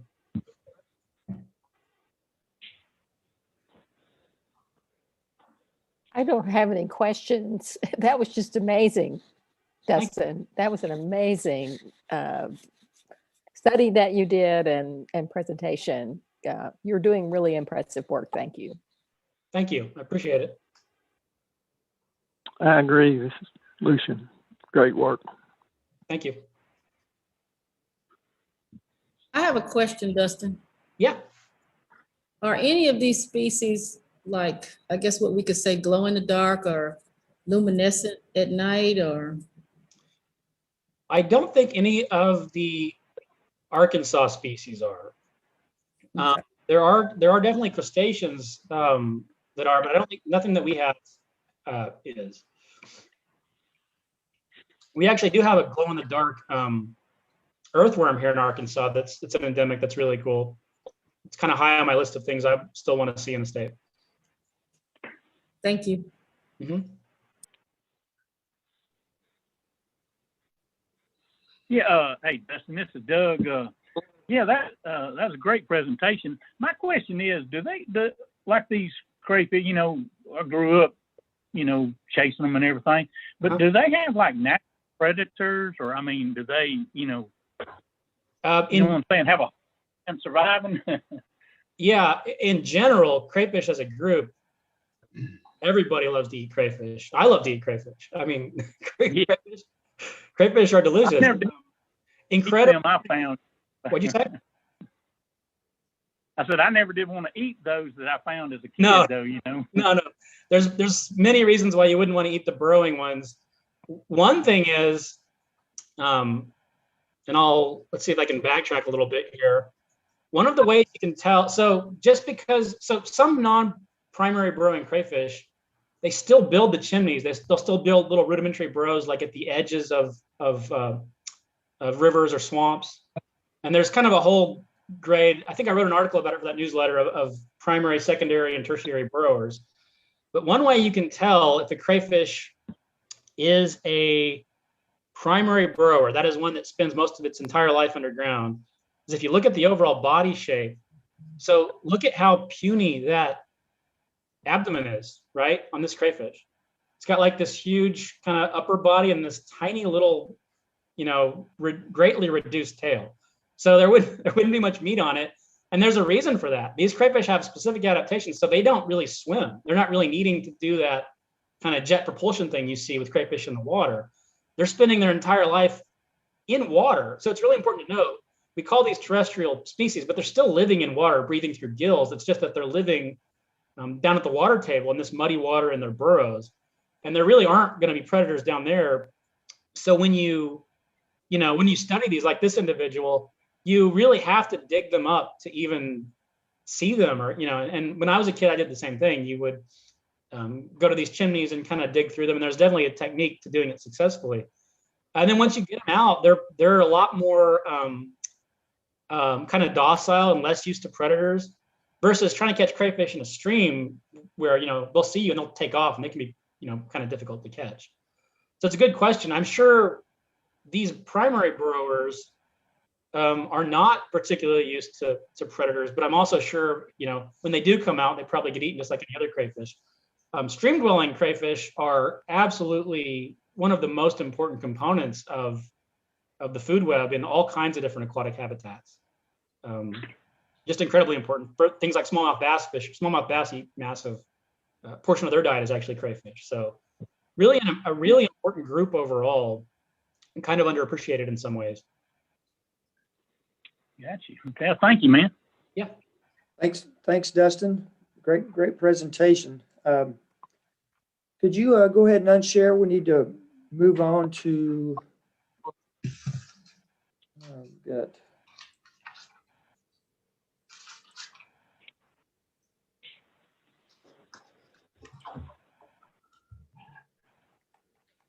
just a couple more things, and we have other business, and Ruthie's going to give us a little bit of information.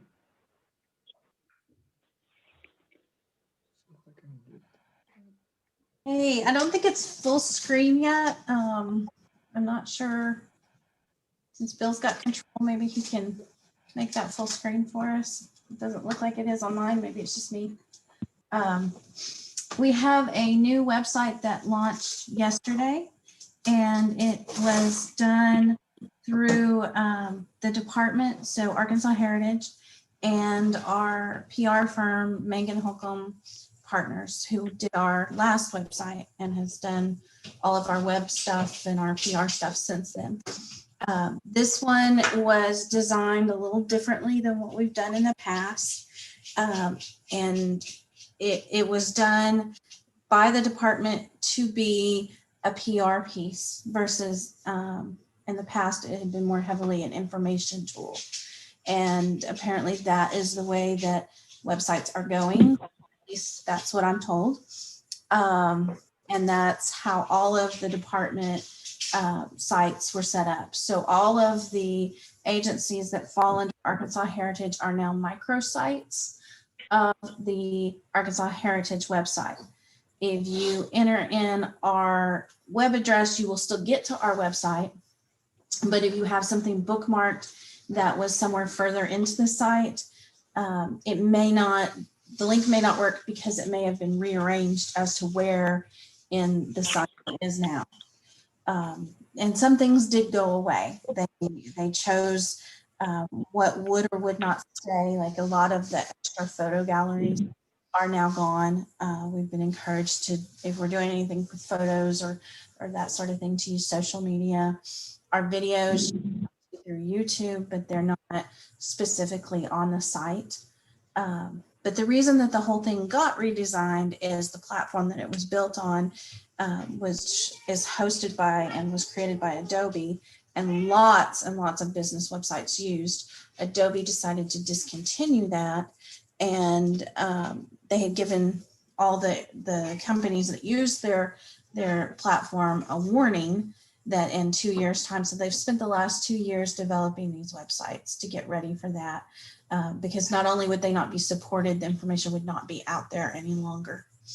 I think for the most part, that's basically, that in a nutshell. It did just go up yesterday, so there probably are still a lot of things that are going to change or need to be changed, or errors that we'll find as we use it, which has been the case in the past. At this point, I do not have access to make changes or edit things, and that should change in the future. That's exactly what they did in the past when we had a new website, just until everything was kind of, I guess, gelled and everybody knew how it worked and what was going on. So we might be a little slower to make some changes on there if there is an error found, but we have set up with staff, we're setting up a document to track anything that we find that it's not working properly. So if you guys notice something or hear something, please let us know. And then we report that back to the department. And the other big change is that our rare species search engine is not on this new site. It's part of the website as a PR tool, not an information tool. And all of the department sites have gotten rid of, for the most part, their database functions. We are looking into different ways to be able to host that elsewhere that it would link to. And we're still in the really early stages of trying to figure that out, because what our search engine did was so different from what a lot of other things do. But like I said, it launched yesterday, so there's probably going to be a lot of hiccups between now and I guess when we talk to you guys again in May.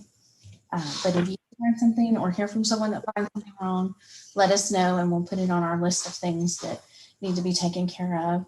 And please know that we won't be able to quickly adjust things on here like, in the past, I could just log in real quick and get it taken care of right then.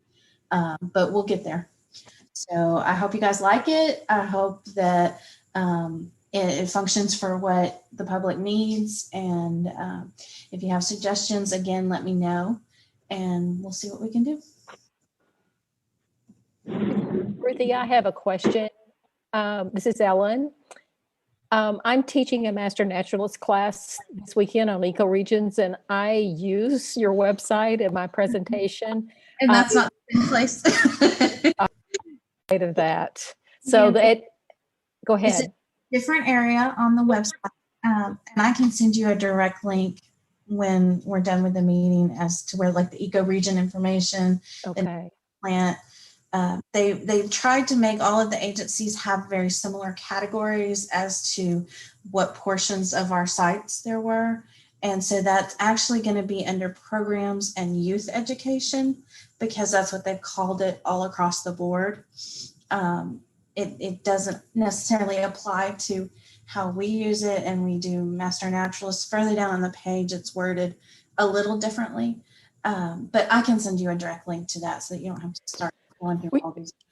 And just a warning, you may get some calls because what we're doing, we used to provide the participants with the printed booklet, and we're like, no, it exists on the website, and that's a lot simpler and less expensive for us and greener and all of that. So the alert went out Monday to the participants. Oh, okay. So I, definitely send it to me, please, and then I'll get it to the gal who's in charge. Also, I know you've already said you're going to be working on it, but the, being able to access information about rare and unusual species, I'm just kind of speaking for myself. That was just really a valuable feature. So we feel like it was too. Yeah. So, I mean, I realize that other people are making these decisions, but I think that's a mistake. Personally. Thanks, Ellen. So next thing on the agenda here is our next meeting will be, commission meeting will be May the 4th at 10 o'clock, and it will also be Zoom teleconference. And I'll send out a notice as we get closer.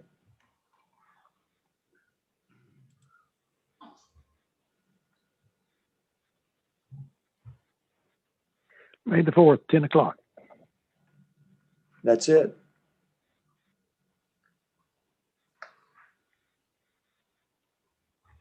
Are there any public comments?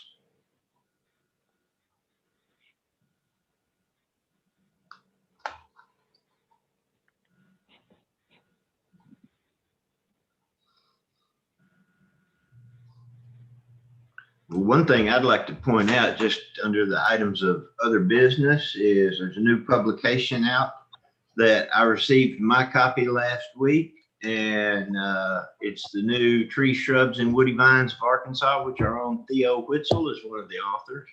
So I'll have to get an autograph from you, Theo, but looks like an outstanding piece of work. It's great, and I want an autograph too. So we'll figure out how we can get together with with you and get that. Yep. Thank you.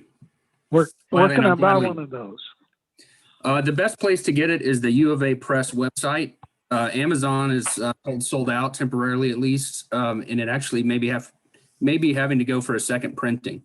Hey. But they do have them at the U of A Press website, and so that's just. You can just Google U of A Press and or University of Arkansas Press, and then there's a search engine. You can just type in trees, and it's the first option that pops up. They're $29.95, I think, plus shipping. Okay, I can handle that. When's the signing, Theo? Well, if you're local, drop me an email, and I can meet you on my porch or something. Which I've done. Or, I can tell you otherwise. We were originally going to have a 2 public lectures, one in Fayetteville and one in Little Rock, and have a book signing. But of course, we can't do that. We're going to now have the program that we're going to deliver, my co-author Jennifer Ogle and I, about the content of the book. And it's probably about an hour-long talk, PowerPoint. We're going to do that as an online thing, and it's going to be recorded, so it'll be able to be accessed after that. And yeah, the book signing is the hard part. So if you're really interested, let me know and we'll work it out. Somebody actually 2 people have mailed me copies, and with return postage, that seems a lot, but happy to do whatever. Great job, Theo. I will add that we got really competitive online. Like people would say, I got my copy. And it was sort of like getting the COVID vaccine. The rest of us were jealous, and then finally it happened. So it's a great book. Thank you so much.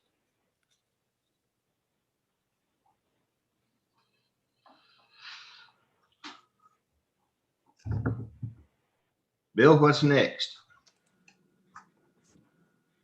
If there are any other public comments, then take a motion to adjourn. If there are no other comments, we'll entertain a motion to adjourn. So moved. Lucian Gillum. Second, Robin. Second. All in Thanks, favor? everyone. I'm sorry. I was just going to say, all in favor, adjourn. Aye. Hi, Thank you. Thank you. Aye. guys. Good Thanks, meeting. everyone. Good Bye. meeting, good presentations. Thank you. Thanks, everyone. you. Appreciate it. Have a safe week, everyone.